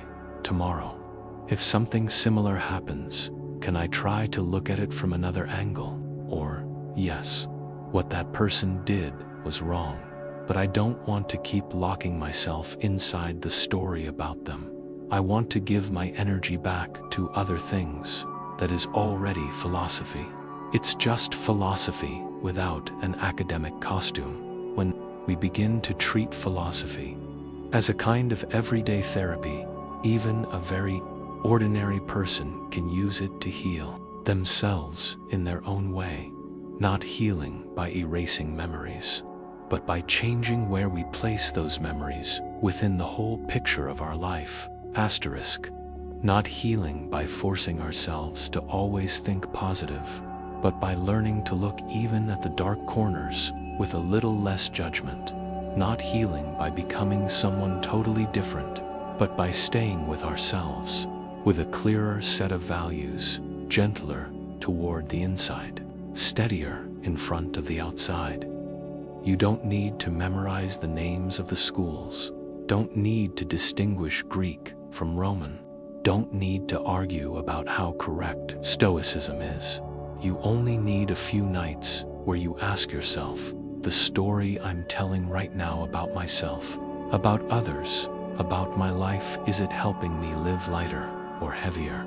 And if you dare to adjust that story even a little, for example, changing life is always unfair to me, into there have been unfair things that happened to me, but I still have the ability to create other, kinder things than on that night. You have already done the work of a philosopher and a therapist for yourself in that spirit. What we're doing tonight, lying still, looking back at our anger, looking back at our wounds, looking back at how we reacted, then slowly choosing a different way to live, is already a very quiet kind of philosophical practice. And so that these reflections don't just stay for a few short hours. Many people choose for themselves a small habit before sleep, whispering sentences. They want to gradually dye their mind with, not mystical mantras, not promises like tomorrow morning this will all stop hurting, but simple lines that repeat what they want to believe, how they want to live, even if that day they slipped away from it a little dot, as if every night, just before turning off the lights, they gently brush a new layer of color over their soul, the color of virtue, of self-mastery, of gratitude, of calm. In a little while, as this conversation moves toward complete quiet, we'll gently set down a few affirmations like that, very simple sentences that someone learning to live in a Stoic spirit can whisper to themselves each night, not to become some perfect person, but so that day after day, their mind is a little less stained by the colors of anger and resentment, and gradually covered by a softer shade, the color of a life that is steady, ordered, aware that it cannot control the world, and still chooses to keep a small, clear sky inside. If you're still here, walking with this story all the way to this moment, then perhaps, somewhere inside, you truly do want to live more gently with yourself, not because you're better than anyone, but because you are simply too tired of carrying your anger like a heavy backpack on your shoulders, even on nights that were meant only for sleep. The night is already late. The stories of the day have almost said everything they had to say now.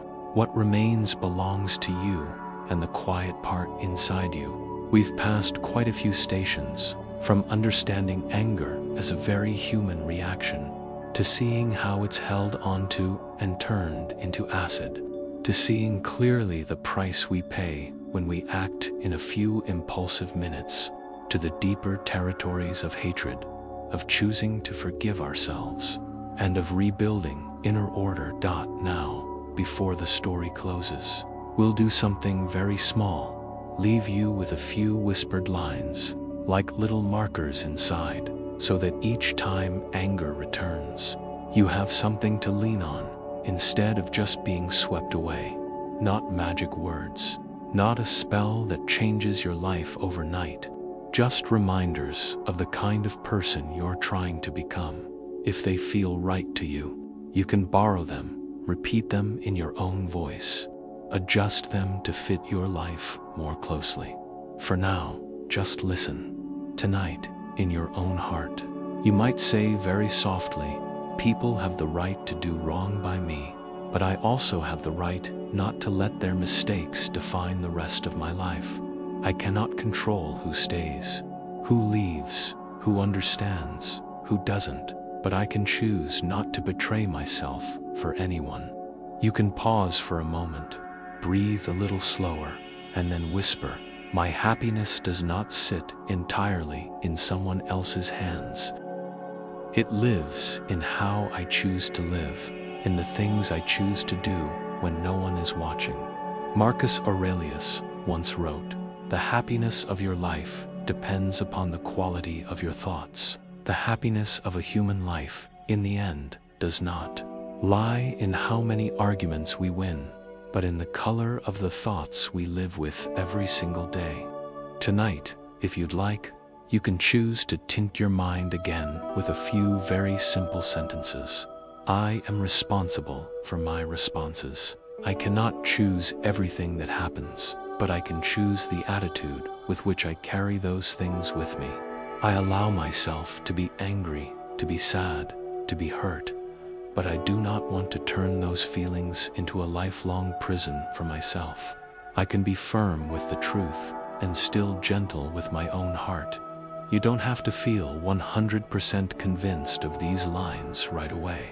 All that matters is that tonight you give them a small place to sit in the inner room of your mind, like guests who have just arrived, still a little unfamiliar, but who, with time, may begin to feel like home.